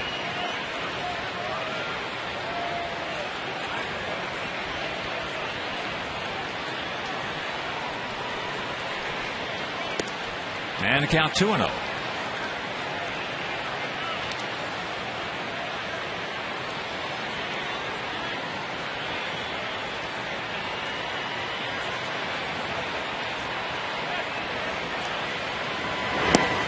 And there's a strike. 2-1.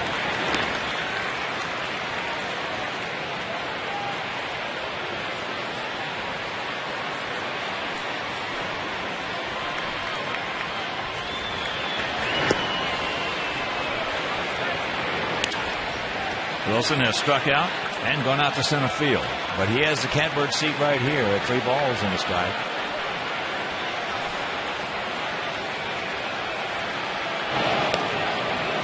And a reminder, you can visit the official online shop of the White Sox. You can browse the largest selection of official gear, including the latest apparel, nostalgic memorabilia, and authentic classics for the whole family. So get your gear from the official source. Shop at WhiteSox.com. And there's a line drive into right field. So a single by Josh Wilson. Ranyan into third.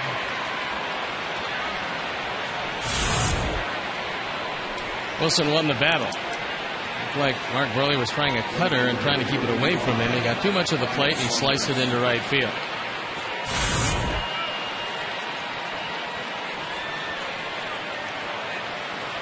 Runners at the corners, and here's Michael Saunders, who has struck out and then hit a little soft comebacker to Burley.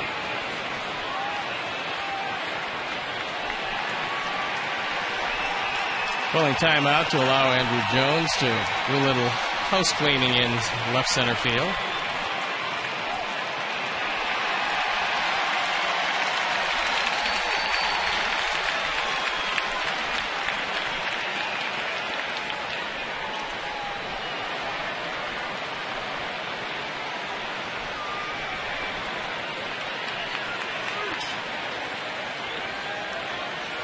Now feels slightly to the left.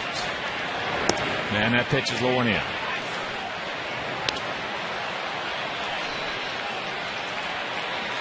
Bottom of the 8th inning down at Tropicana Field.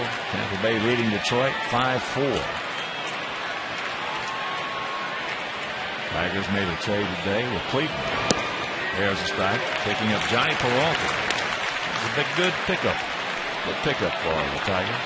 Well, they also have a team option in that deal. We were talking about it when we played the Indians. The fact that you can control him if you want him for another year beyond this year, and I think the option's at $7 million.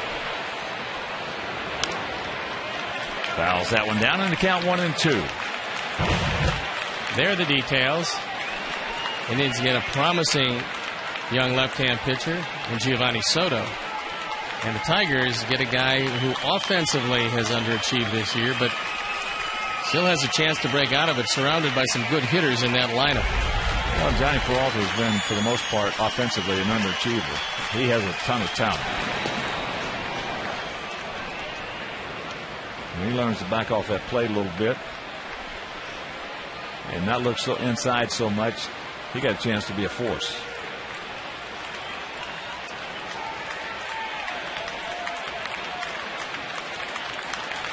The 1-2. Pretty good pitch, didn't get it. He surprised him with an inside fastball after looking at some sliders away. It's inside. Ryan Runge with a good call. Hunter Wendelstedt. He had a good call also. Meanwhile, it's a full count with Jack Wilson on deck.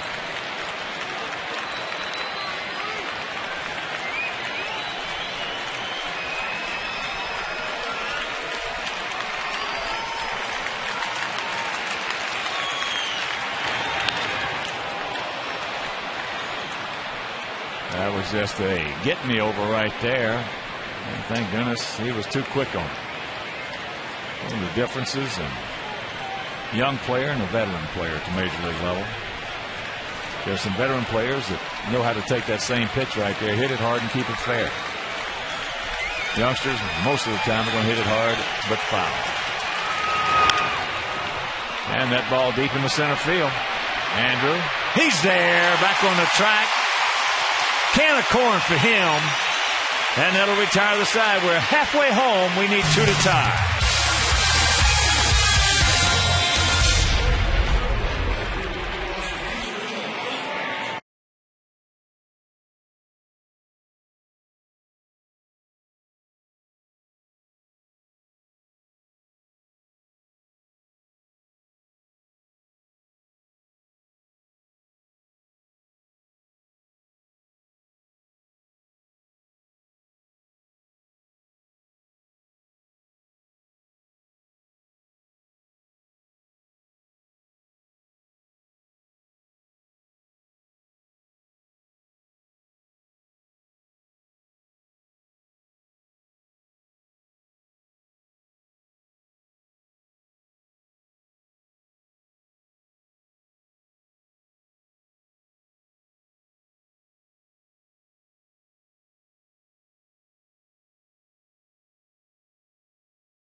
Much as we get set to go to the bottom of the 5th. 5-9-0 for the Mariners, 3-6-2 for our Sox.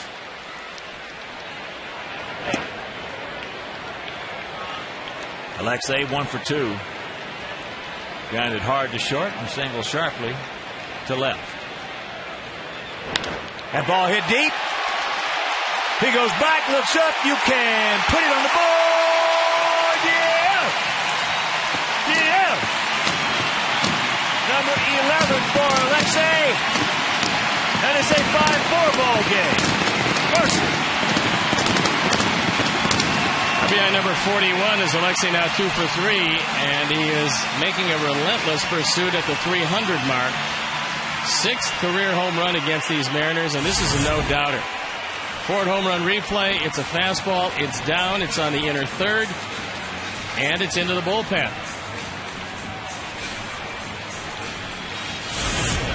Now Rick Adair comes out once again to talk with Vargas. who has surrendered his second home run of the night.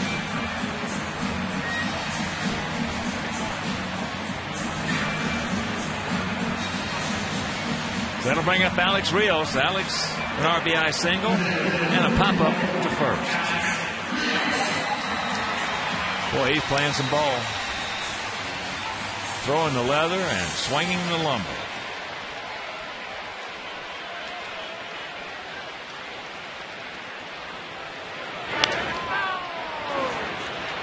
Wilson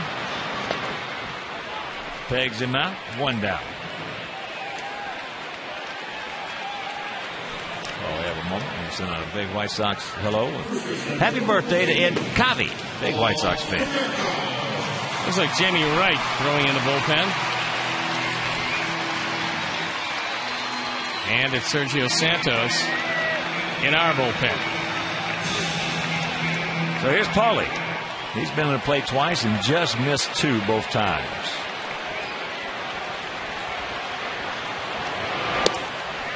Turns it over. It's almost like a screwball. Change up.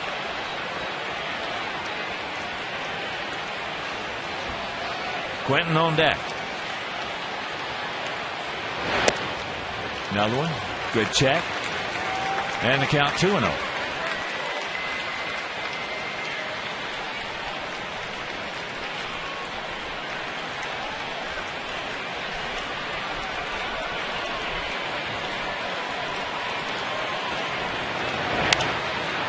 And that's out of play right side.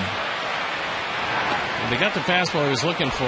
The only trouble is that one was on the outside corner, and Paulie just missed catching up with it. There you see the line so far on Jason Vargas.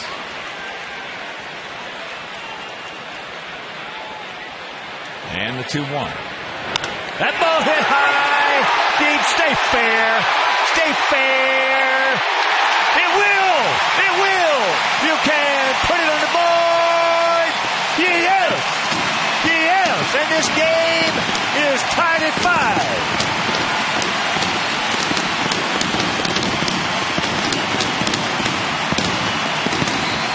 24-70 on the power numbers for Paul Konerko. And I think that wind had a whole lot to do with that ball staying fair. It was a towering fly ball, our fourth home run replay, the third home run given up tonight by Vargas. That's going to be it for him. He's going to leave with a no decision. Is that ball fair by about 10 feet? And Paulie, home run number 350 in his career, and we'll be back.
And they've come with 2 home runs here in the 5th to tie up the game. First, off the bat of Alexei Ramirez, his 11th. And down to run, Paul Konerko steps up. He hits his 24th. That ties it at 5. And the game is in the hands of the Seattle bullpen. Our Lexus pursuing perfection called the pen is Jamie Wright. Carlos Quentin takes first pitch strike. Carlos has struck out and popped to second. A 5-5 tie after trailing 5-1 after an inning and a half.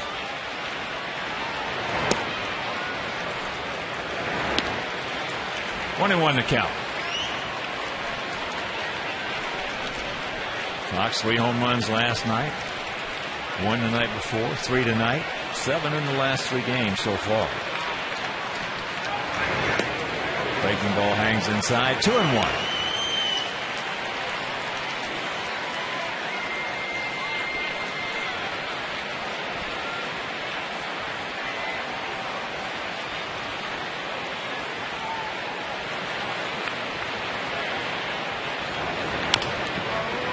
Chopper, and that's foul.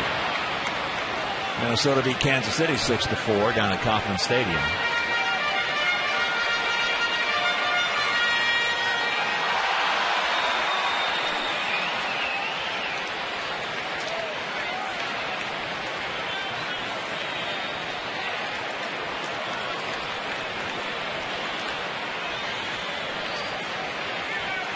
Outfield spread out. Bit of a gap out there in left center.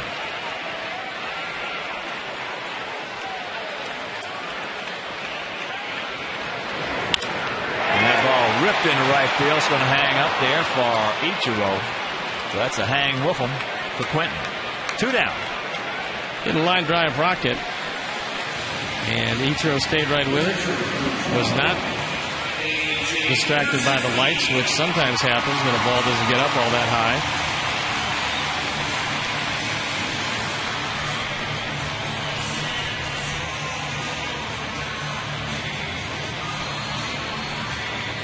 So here's AJ. 0 for 2. Twice he has grounded softly to first base.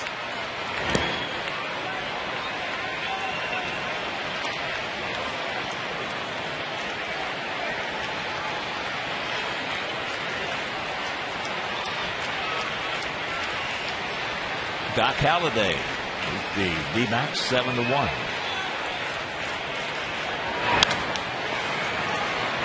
And there's a ground ball. And that is out number 3. But home runs by Alexi Ramirez and Paul Konerko. We're going to the 6th, tied at 5.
Of the week, and that belongs to Gavin Floyd.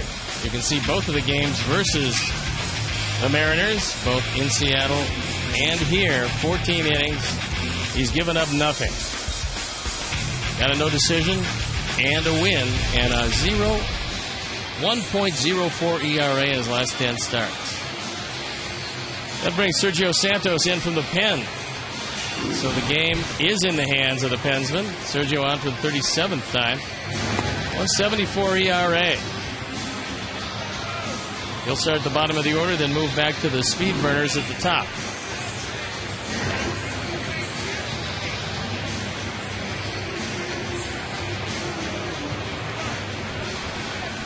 Jack Wilson, Ichiro, and Figgins. 5-9-0 for them, 5-8-2 for us.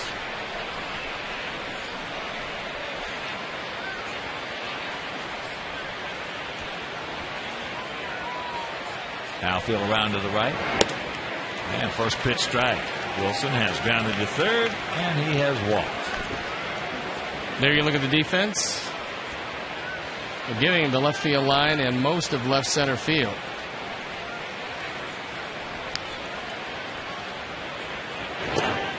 And Tampa Bay has defeated Detroit 7-4.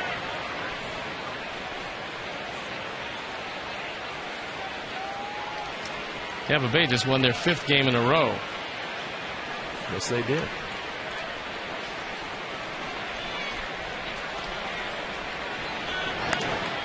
And that's foul back, souvenir right side.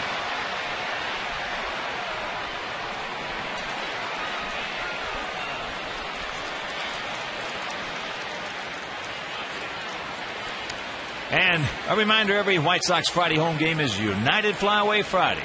Each Friday home game, one lucky fan will have a chance to win 2 free round-trip tickets to anywhere in the continental U.S. that United Airline flies. United proud to fly the Chicago White Sox.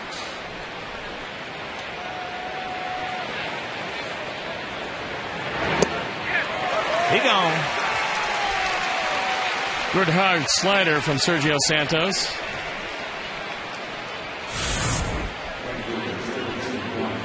These Mariners haven't seen a whole lot of him. And if you're a right-hand hitter, you can't really like what you see. This guy's got terrific stuff.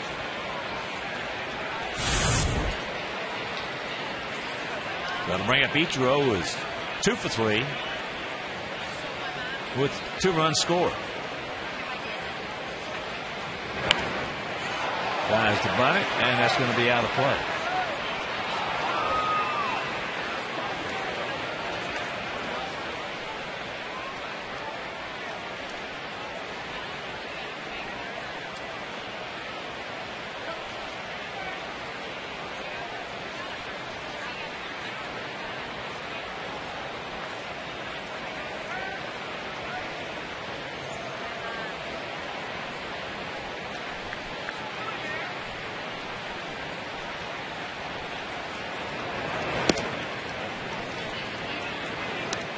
And the Giants have just defeated the Marlins 10-9 at AT&T.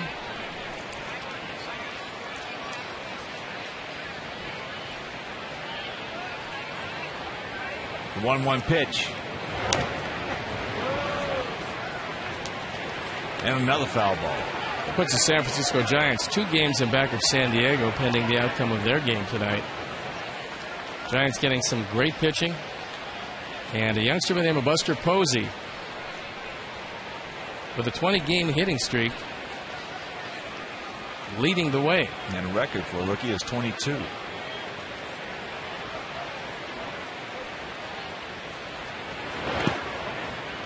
That breaking ball low in the dirt.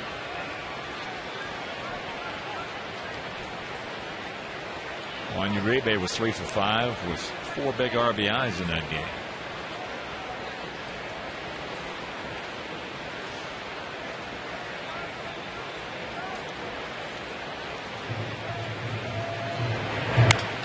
And there's a chopper, 2-hopper.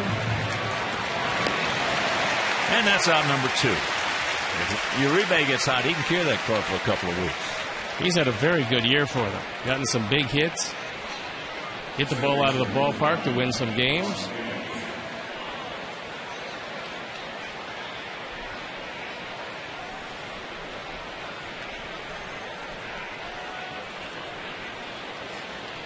So here's Figgins. A beautiful bunt single in the first, and he scored. Then he hit a 2-run homer in the second. He's 2 for 3. And this is a blueprint of his last at bat. Fly out to 1. Nice inning right there for Santos. And we'll go to the bottom of the 6th in this 5-5 tie.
Gold Glove winners in 2003, who were they? And the answer? Down Olerud, Brett Boone, Mike Cameron, and Ichiro Suzuki.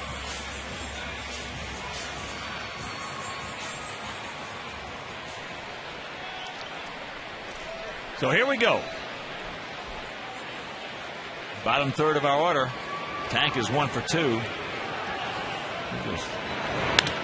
there's a look at this play right here. Look at this play. Boy, that's a beautiful play by Jack Wilson. Mercy.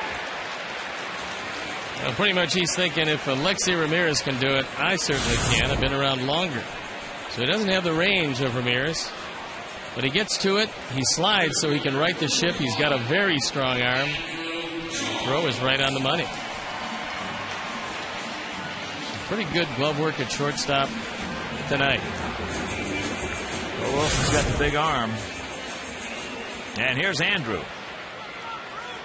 He doubled with 2 out in the second, scored ahead of Beckham's 2-run homer. He's 1 for 2.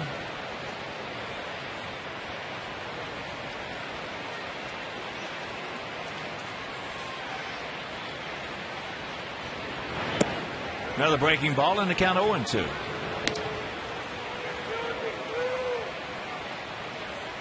Red Sox beat the Angels out at the Big A in Anaheim, 7-3.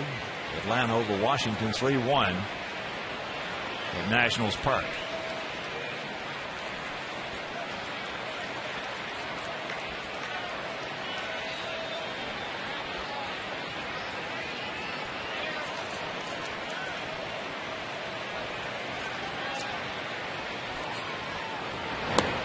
That's going away. Oakland leading Texas 2-0. Good game in the top of the 8th.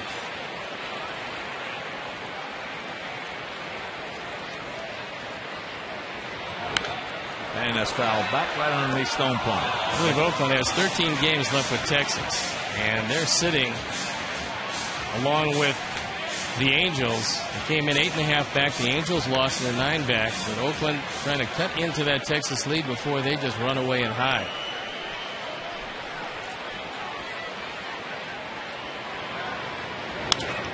That curveball, chopper to Hopper, down to Josh Wilson.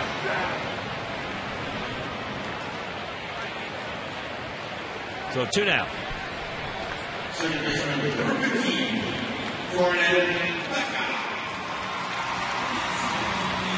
And a reminder, prorated White Sox season ticket plans are still available for the remainder of the season. Full season, weekday, and weekend plans offer great seat locations, savings off the individual ticket price, and here's the big thing, the opportunity to purchase 2010 postseason tickets. Call 312-674-1000 or visit whitesox.com.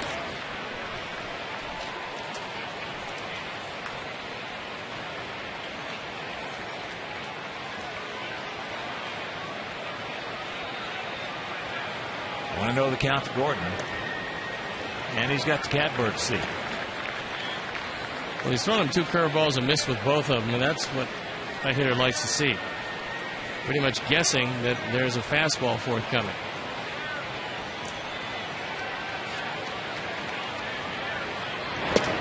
And there it was right there.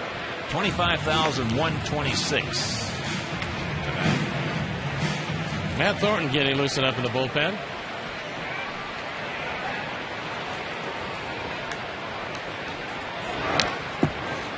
Gordon, that 2-run homer in the second.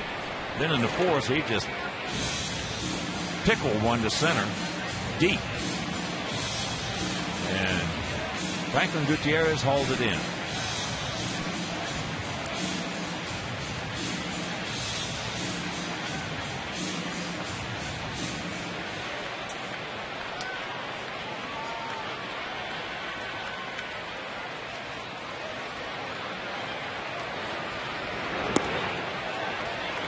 Full count to Beckham with Juan Pierre on deck.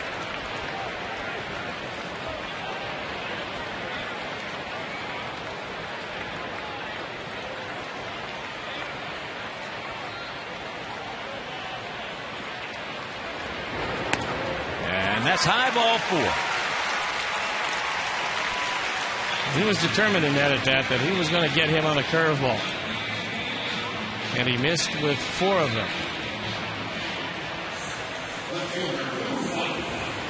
So here's one. He walked in the first, scored, had an infield single in the second, went out to left in the fourth.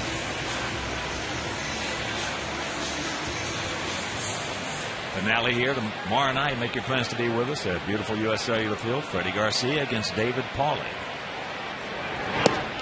And if you can't make it to the ballpark, that game will be right here on Comcast Sportsnet. Then will be the Oakland A's coming to town on Friday, Saturday, and Sunday.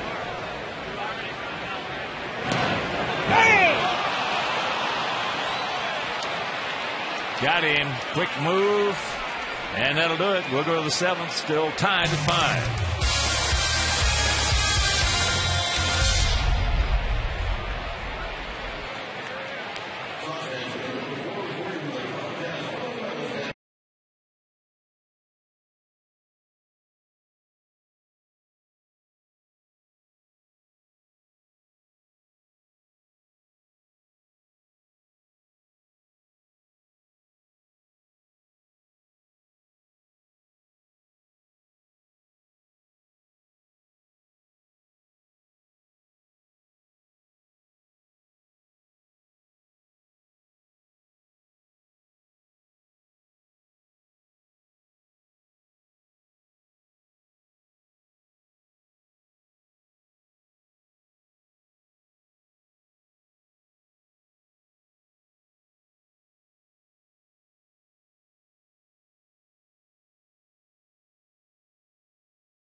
To B-Hawks, that's 242-957 to join Blackhawks Mobile and be entered to win a VIP training camp festival experience on September 18th. That's camps to 242-957 for 2 free tickets, VIP seating during the Blackhawks scrimmages, and a player meet and greet. Nice right there. Could very well be that Sergio Santos being set out for his second inning of work, but that he only faces one hitter, that being Gutierrez. You get him, bring Matt Thornton in the game to face Branyan, and make Smoke hit from the right side, where he doesn't have as much power as he does from the left side. First things first, you got to retire Gutierrez, and Santos is still in the game. Gutierrez is 1 for 3, had an RBI single in the first inning. Struck out in the second, then in the fourth gave us a scare with a couple of guys on. Just missed one going out very deep to left field.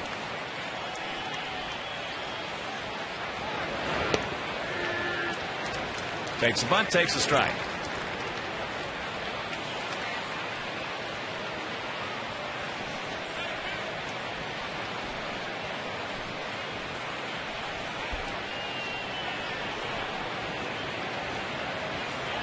A 5-5 tie.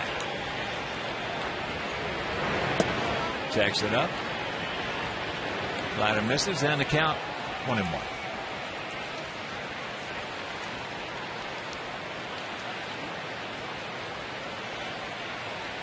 Cardinals and the Mets tied at 7, bottom of the ninth at City Park.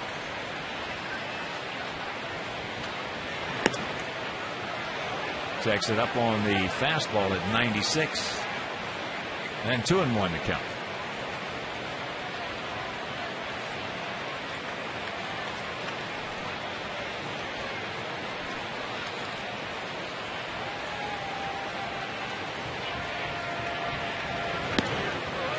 That evens it up.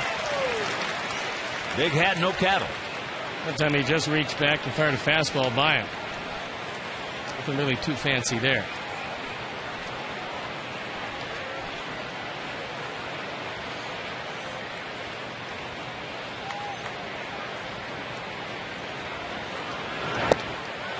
He gone. Pull the string off. Well, as we speculated, this is going to be the last man that Sergio's going to face. He did a terrific job. Good changeup. Gutierrez out on the front foot. Couldn't keep his hands back. He goes down on strikes. And Matt Thornton will come in the ball game. So fine job by Santos in relief of Mark Burley. And as Thornton comes in, we'll step out and be back after these messages.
Recently, 16 consecutive scoreless outings, covering 13 of the third innings. You see the rest of the numbers, been pretty impressive. And Thornton is also our Lexus Pursuing Perfection call to the pen. So he comes into this with a 2-3 record, a 2.52 ERA on for the 42nd time, 54 strikeouts, 13 walks. He inherits the bases clean, and the game is now in his hands as we're tied at 5. The dangerous Russell Branyan. It's the first ball. Hard. Sucked up. One pitch. 2 out.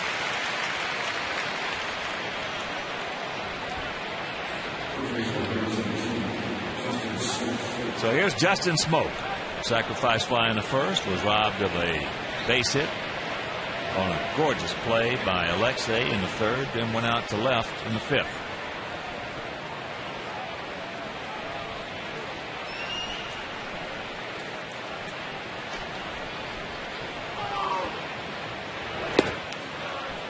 Takes it inside.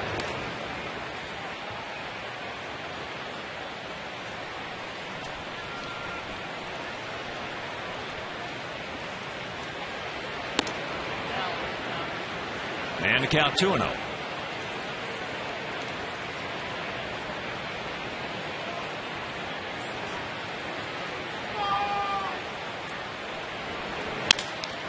Back through the middle.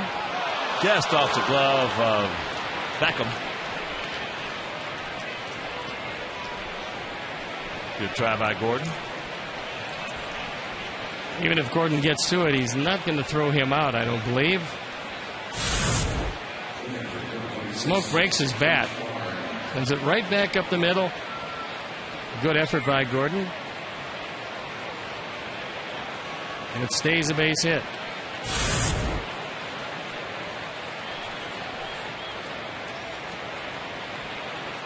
So here's Josh Barr. Switch hitting catcher. 2 for 3 tonight.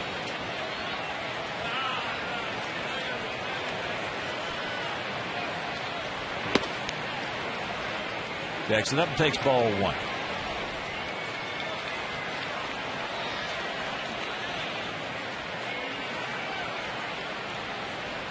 So as we speak right now, with that Minnesota victory over Kansas City, just a half game back of us, where the Tigers lost to Tampa Bay. They're 4.5 back.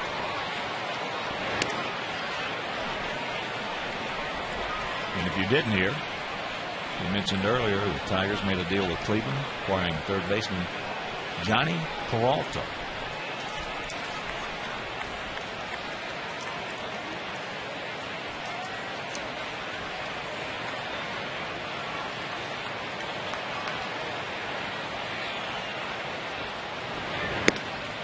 That's up high, 2-1.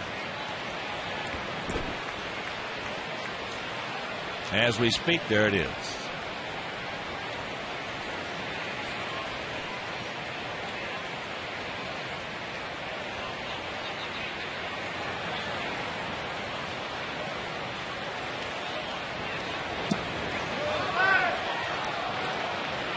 He did not go, and the count 3-1. No walks, Matt. The pesky hitter and Josh Wilson on deck.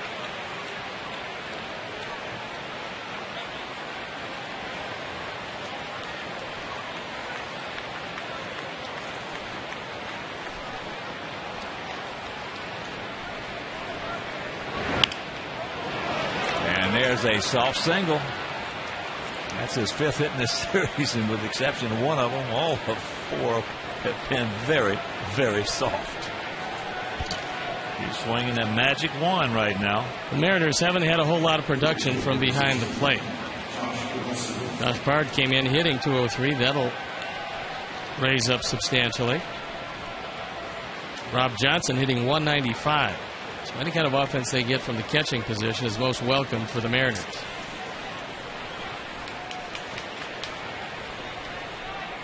And here is Josh Wilson. Strikeout, a good fly out to center, and a single. Pesky. You're talking about a guy who's a pesky hitter. He's just going to take what you give him. He's not going to try to do too much with you. Just make contact.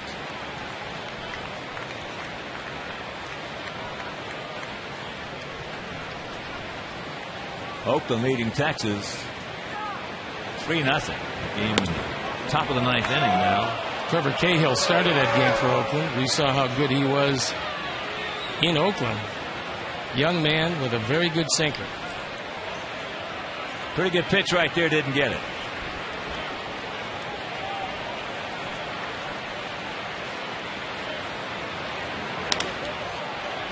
So the count 1-2. Yeah, Cahill's. I like it. I liked him last year. He's got a chance to be a good one. He comes right at you. He's not afraid of the bat. I like him. I like Vin Mazzaro. And, of course, Brett Anderson, their #1 starter, who's been hurt for a good portion of this year, is coming back to them.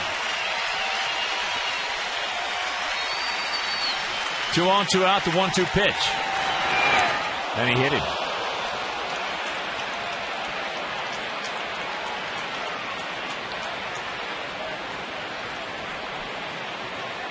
So after 2 out, nobody on, 2 base hits and a hit batsman, and Thornton in trouble. Well, A.J. wanted it up and in. He gave him the sign for that. He got it up, he got it in, but he got it way in. And now he's got the bases loaded. And Don Wakamatsu staying with this young 23-year-old outfielder who's 0 for 3 tonight.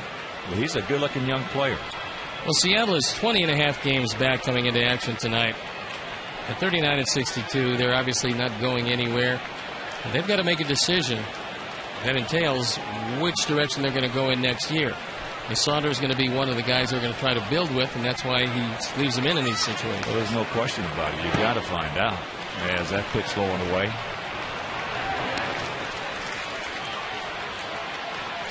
If they had anything else down in the minor league system, we'd probably already seen them already. I'm sure of that.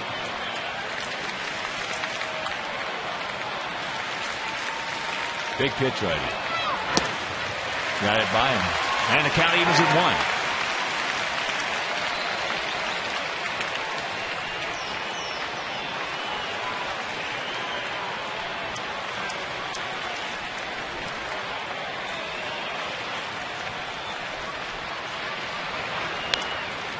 On the fist, and the count 1-2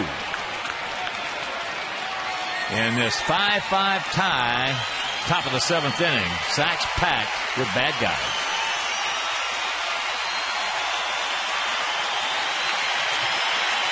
This is the 5th man Matt's going to face. He came in with 1 out and nobody on. That is into center field. That's a can of corn for Andrew Jones, and he pitches out of it. Good job by Thornton getting out of that jam that he created. Meanwhile, 7th inning stretch, tied at 5.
That White Sox game replays on demand with Xfinity TV from Comcast. Don't miss the action. Call 1-800-XFINITY today.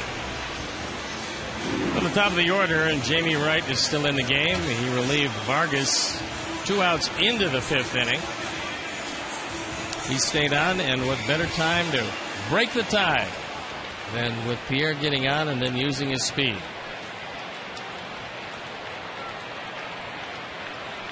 One for two with a run score.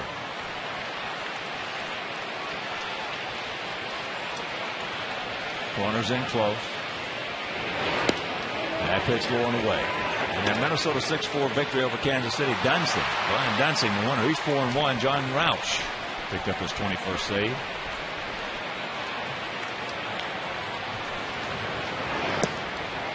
That's low in the count, 2-0. Don't help him out.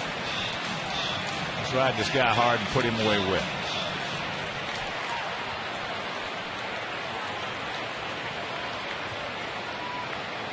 Nobody is up in the pen, but it looks like they're starting to stir. And the count 3-0. Take two.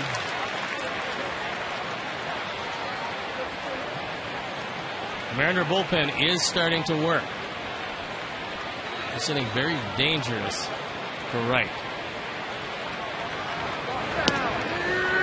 There's one.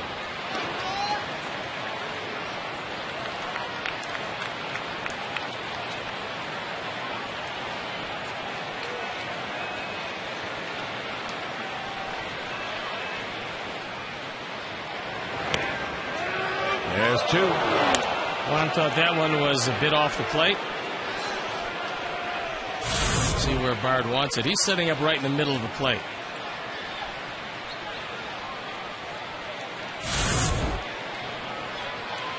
And the payoff pitch. Souvenir left side. Brandon League loosening up the bullpen, a hard-throwing right-hander with occasional control problems.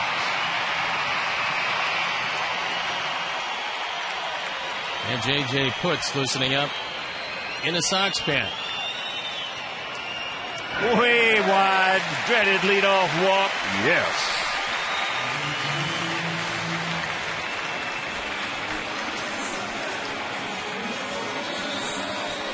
And here comes Alexei, who's 2 for 3 with a homer.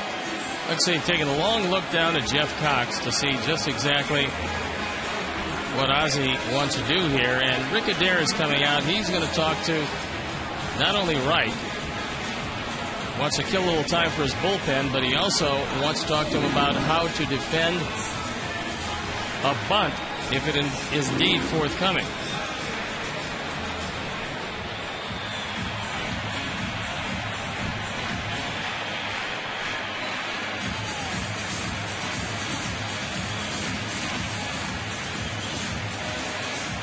As they have their meeting of the minds at the mound, a reminder you can join our White Sox mobile group to receive exclusive offers and chances to win great prizes like autographed jerseys and baseball. Now text keyword Sox to Shy Sox. That's 244-769 to enter to win an autographed Paul Konerko baseball. Standard text and data rates apply. Visit WhiteSox.com for official rules.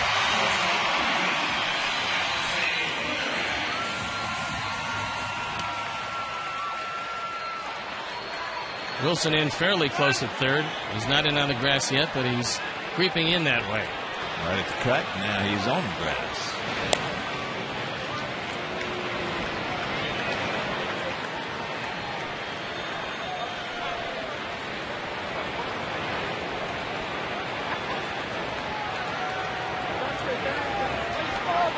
Showing bunt very early.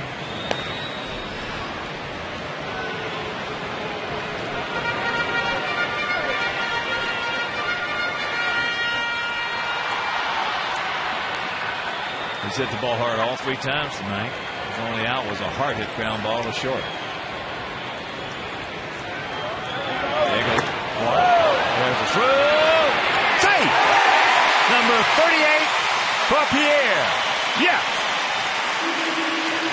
Josh Bard did the best that he could possibly do because that ball knocked Alexei off the plate. Pierre going, it's a good jump. You see Alexei spinning out of the way. The throw is right there, but the tag on the back of the arm when the hand is on the bag. Good call, good stolen base, and now you can afford to let Alexei swing if you think he can hit it to the right side and bunt it to third if you think he can't.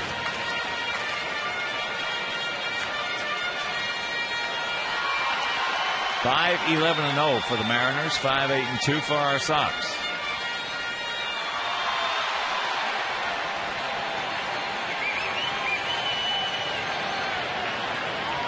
Throwing bunt early again. And he looks, goes over to first. So he sacrifice 1-3. I would have liked to see it if Alexi was running hard down the line, because normally you don't get a chance to get him after a pitcher looks at third. This is a great bunt because it knocked Ramirez back in the box. And that look right there might have been enough. So here comes Wakamatsu. Alex Rios will be the hitter.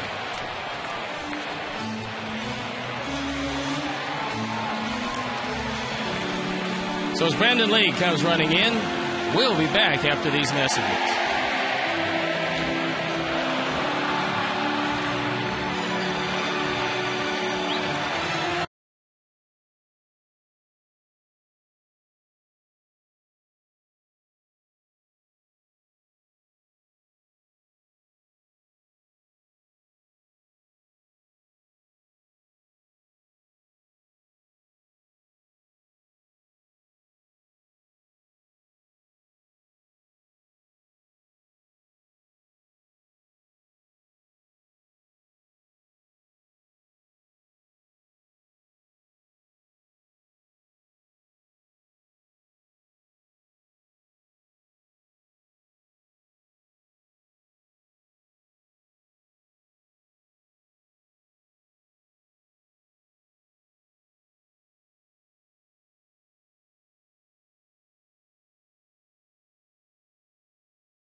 Sports Night presented by Dex. Coming up tonight, right after this ball game. A complete recap of today's Southside and Northside action, plus we'll catch up with the Bears as they get ready to report. So join Pat Boyle and Mark Shanowski for Sports Night presented by Dex. Tonight at the postgame live only on Comcast Sportsnet, fans' best friend. Our Lexus Pursuing Perfection call to the pen is Brandon Lee. He inherits the go-ahead run 90 feet away from the plate, only one out. There you look at the numbers. He's a hard thrower, but occasionally will get himself in trouble with a moving plate. Infield in, and that's low and away. He's got 5 wild pitches this year.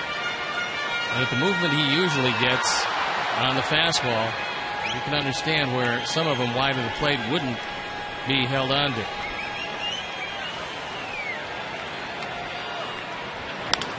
And there's a base hit. Thank you very much. Pierre scores.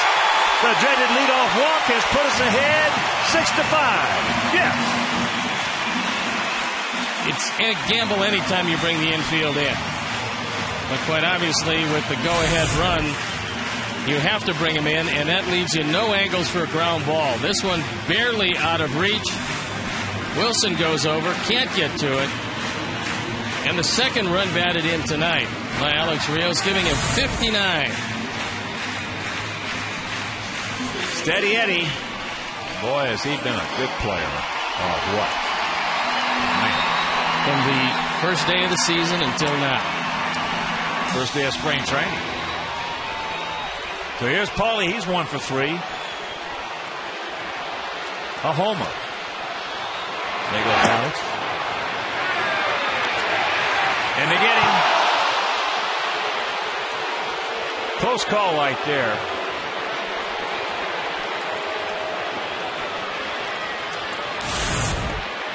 We'll take another look at it. It is a good jump. Good throw by Bard. Got him right on the knee. Good call. Close.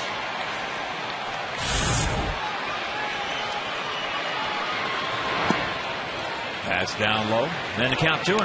Probably just missed a homer in the first inning. Just underneath it, deep to center field. Just missed one in the third inning.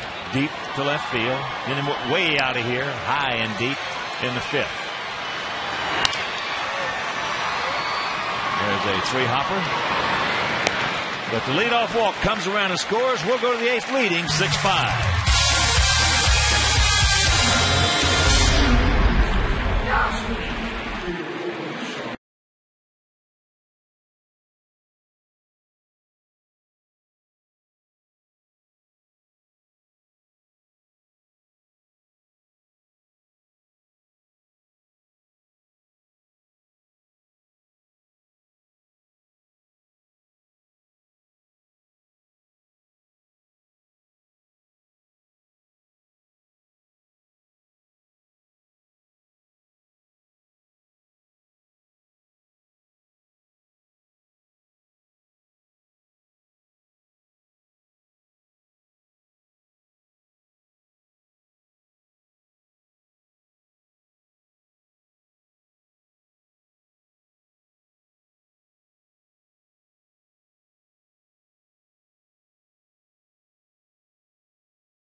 Solid, but 1 out.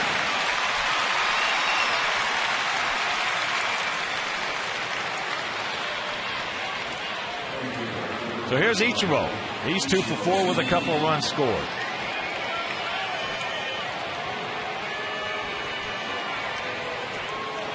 You always have to watch a bunt with him. Pascal is very close to the line and in at the cut of the grass at third.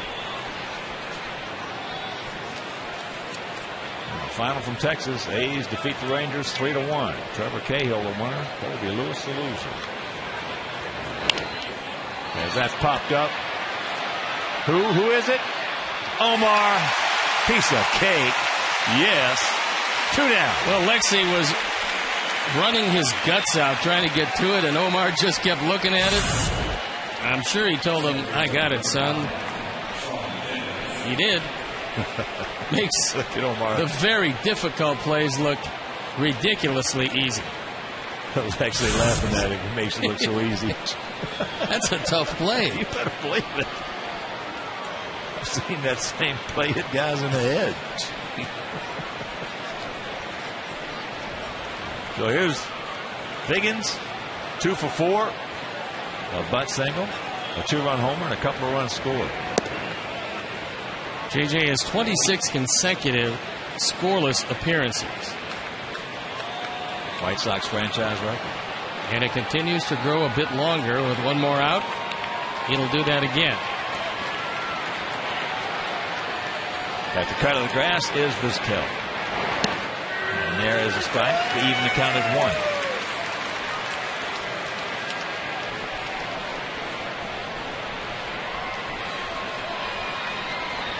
Pretty impressive for JJ this year. The only question out of spring training is, would he get the arm strength back? And when he did, along with that velocity came the wipeout splitter. There it is. A ball and 2 strikes to figure.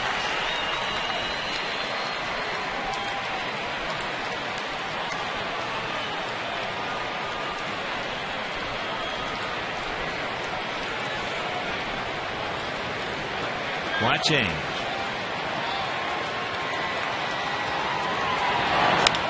Ground ball, get over there. JJ will, right where he should be. Nice 1-2-3 inning for him. We'll go to the bottom of the 8th. 6-5, Sox on top.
One more with these Mariners, and the A's come to town for a 3-game series. And then after a day off on Monday, it's on to Detroit, where we'll play 4 in 3 days. And then Baltimore, where we play 4 in 4 days. Carlos Quentin. Come on, boys. Nice pick by Wilson. 1 pitch, 1 out. Carlos now 0 for 4.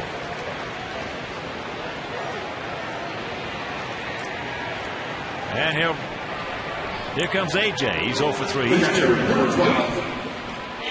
3 ground balls to the right side. 2 soft ground balls to the first baseman and 1 to the second baseman.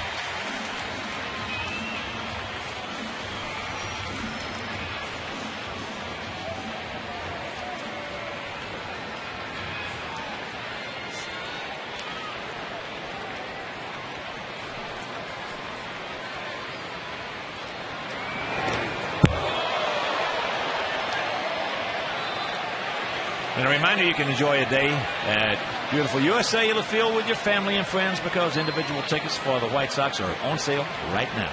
For tickets, visit whitesox.com or call 866-SOX-GAME.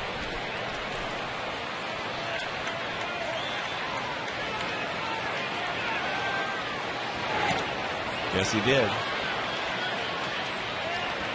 And the count 1-1.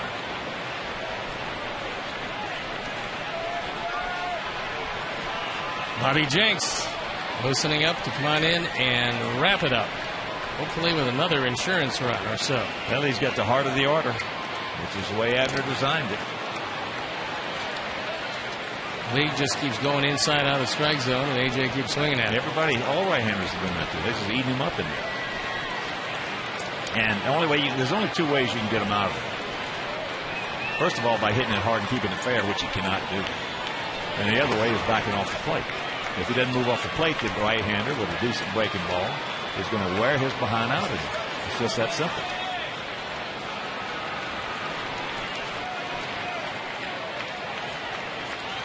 If he hits the ball hard, it's going to be foul down past Omar Munoz at first.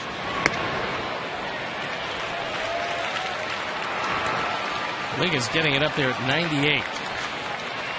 With good movement. He's always been an overwhelming pitcher when he throws strikes. That ball is out over the plate, tailing away, hit well, but Saunders makes the catch for out number 2. Let's take a look at our All-State Good Hands play, and it's Omar Vizquel just inserted in the game for defense. Over-the-shoulder catch, running toward the tarp. Then the nice little step on the tarp before he gets back to his position. Just as smooth as you please. He's silk.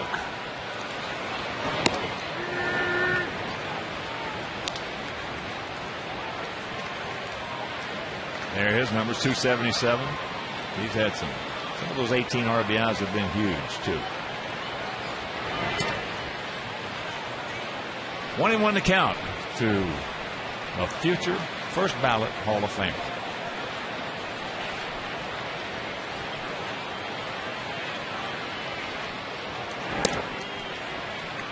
Possibly the greatest shortstop that ever lived.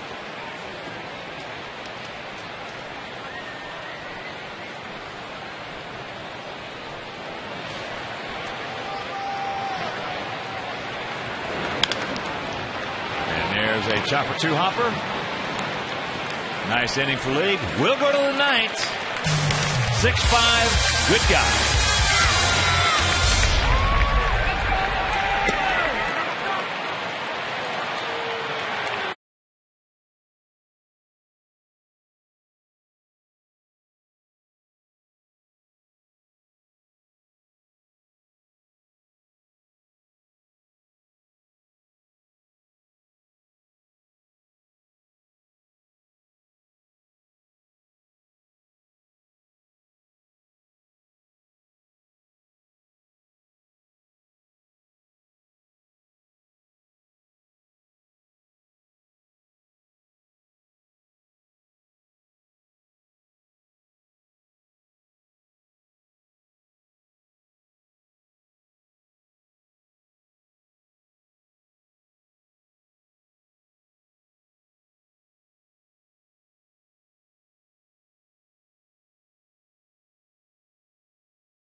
Under 5 on for the 41st time, looking for his 21st save. There you look at the numbers. And he does have to go right through some pretty good hitters to emerge on the other side with 10th win in a row at home for the Sox.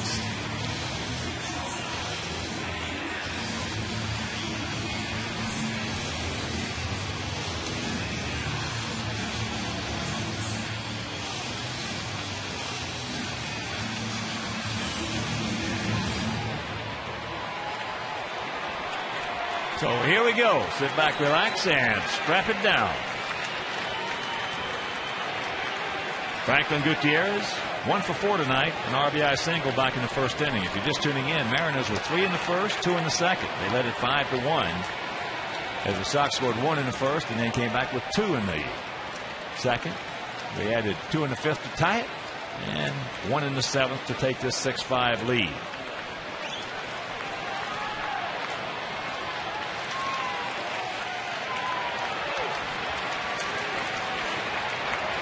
Outfield spread out.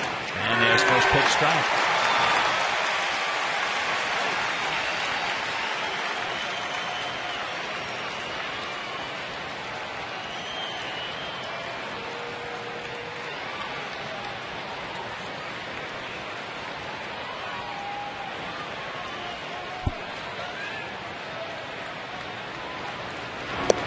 And that's low. 1-1 to count.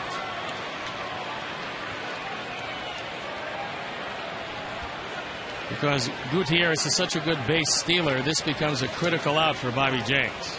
Always the first out, a big out, especially with somebody who can run.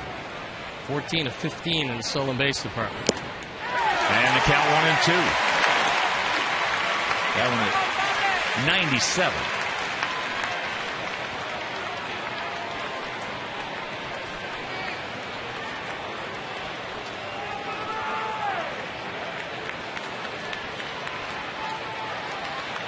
Now drop it on. Some more gas. That at 99.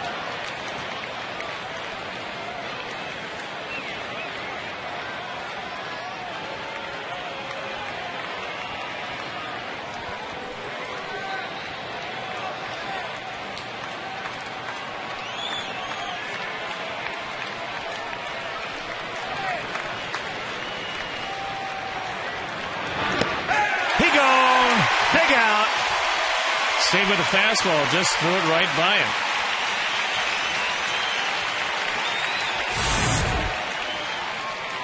Bobby just reaches back.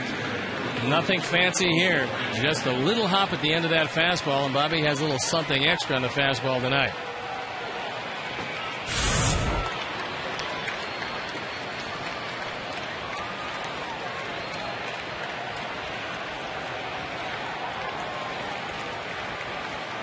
So here's Branyan, the dangerous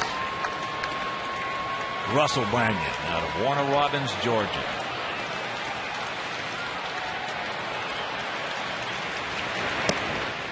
Jack can hit him as far as anybody. Since the first day he stepped into the major leagues after coming up through the Cleveland Indians organization.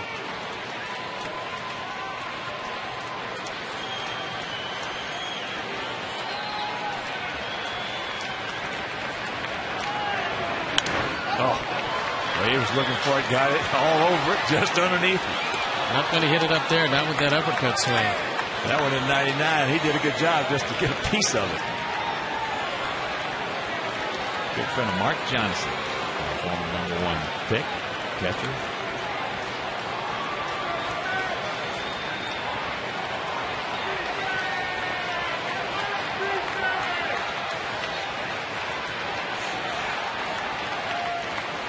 And the 1-1.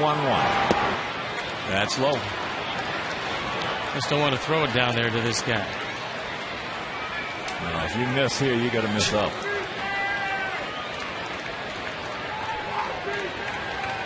Branyan, that single back in the 5th. Also was hit into a 3-6 fielder's choice, struck out and grounded to second. Branyan gets on, there's a good chance we'll see Langerhans as a pinch runner, but first things first. And the count evens at 2. Branyan last year, 31 homers.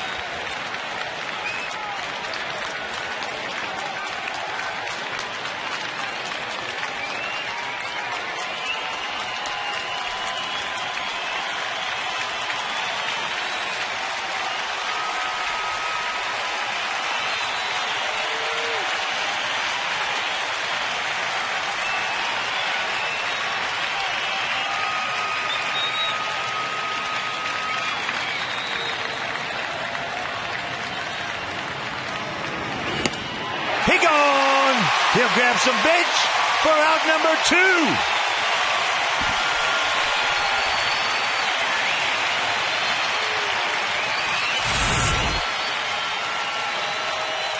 AJ wants a high fastball.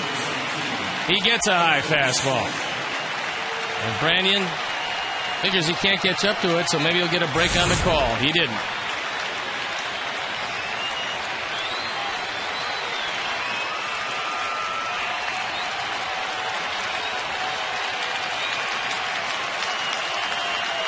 So here's Smoke.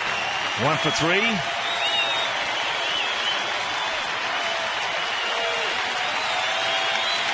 Out of Goose Creek, South Carolina. 23-year-old switch hitter. Takes first pitch, breaking ball.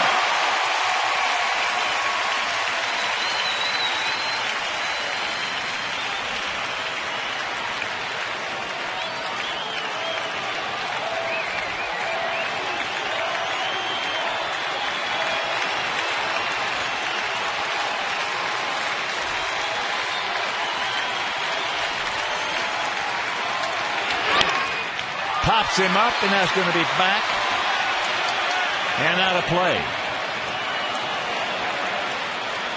0-2 the count.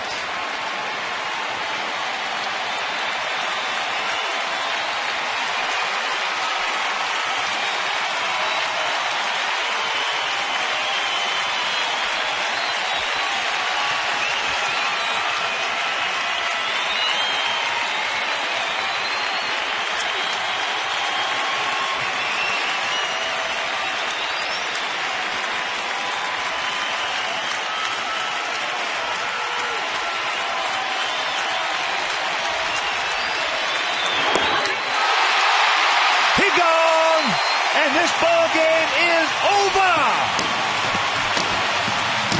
So the Sox extend their home winning streak to 10 games and make it 17 out of the last 18. As they come back from a 5-1 deficit, Stone Pony, the bullpen was just awesome. Well, Mark Burley didn't have great stuff tonight. His defense let him down somewhat, but then the bullpen was Santos, Thornton, Putz, and Jenks. Got the job done, and Bobby Jenks hasn't looked this good in a long time. That last stuff was 2 times out. Really crisp. He struck out the side. A big win because he came back and fought this ball club all the way, and the GMC players of this game are the entire bullpen of Santos, Thornton, Putz, and Jenks. And if Ozzie had to draw it up, those are the 4 he would use to hold down a team until you get a run, and then to stop that other team from scoring, and it worked perfectly tonight. So the GMC players of the game, richly deserved, is the pen. Well, the Sox now 8-1 against Seattle this year, maintain their 1-game lead as Minnesota beat Kansas City today 6-4. But Bobby, the last 2 times out, has had the best body language. He was bringing some fire up there tonight. He had 99 3 times. And a little hop. And if it's 99 and straight, you can get it. If it's 99 with that little hop, you go home. So a big win for the Sox. A comeback, as I mentioned, after an inning and a half, it was 5-1. Then the Sox got 2 in the bottom of the second on a big 2-run homer by Gordon Beckham. That seemed to turn the whole tide of the mental posture of our club right there. We're right back in this thing. I don't think this team ever thought anything else but that because of the way they've been playing since the beginning of June. And so they just kind of started eating away at the lead until finally pushed that run across. There's not a whole lot of bullpens that Seattle is ever going to face that can throw fire like these guys. All right now let's go down on the field with Kip Lewis. All right, thanks, Hawk. I'm here with Paul Konerko. Paul, I talked to you before the game. 10 straight wins here at home. What's going on here? Just get into a groove here at home. We didn't have a great road trip. It was okay, and we're picking up where we left off before the break. We're at home here. We play good baseball here. I think it sets up well with our pitching and our hitting here, and we're just trying to run it out. I mean, we're not going to win every game here, but right now we're trying to run it out. For the second straight night, you guys have had 3 home runs in a game. Your home run in the 5th. Take us through that. Just got into a good count, 2-1 count, and looked in a certain area and just let it fly. I mean, that was basically it. I mean, it was my 3rd at bat off and felt good all night, and finally lined one up, and that was about it. What about the resiliency of this team? You guys are down 5-1. Have you guys gotten to the point now where you feel you can get back any game with your offense? Oh, absolutely. I mean, that's something we couldn't do early in the year. When we got down early in the year, we felt like we couldn't score 4 or 5 runs, but. Now the bullpen came in. Mark finished up strong. He had the rough first inning, but then the rest of the bullpen came in, did a heck of a job. And, right now everything's clicking, and it's got to click. We got Minnesota chasing us, so we got to play well. Paul, thanks for your time. Let's go back upstairs. All right, Kip and Paul, thank you very much. So the Sox make it 3 in a row. Opening up this 7-game homestand. One more with Seattle tomorrow night. That'll be Freddie Garcia against David Polley. And make your plans to be with us here at beautiful US Cellular Field. If you can't, that game will be right here on Comcast Sportsnet. And we'll finish it off with 3 games against the Oakland A's over the weekend. So for my partner, Stone Pony, Steve Stone, our director, Jim Angier, our producer, Todd Benjaminson, our associate producer, Dave Ross, our technical manager, Mark Harper. Also the executive producer, Jim Corno Jr., and for the mayor, the man who runs the booth here, Mean Joe.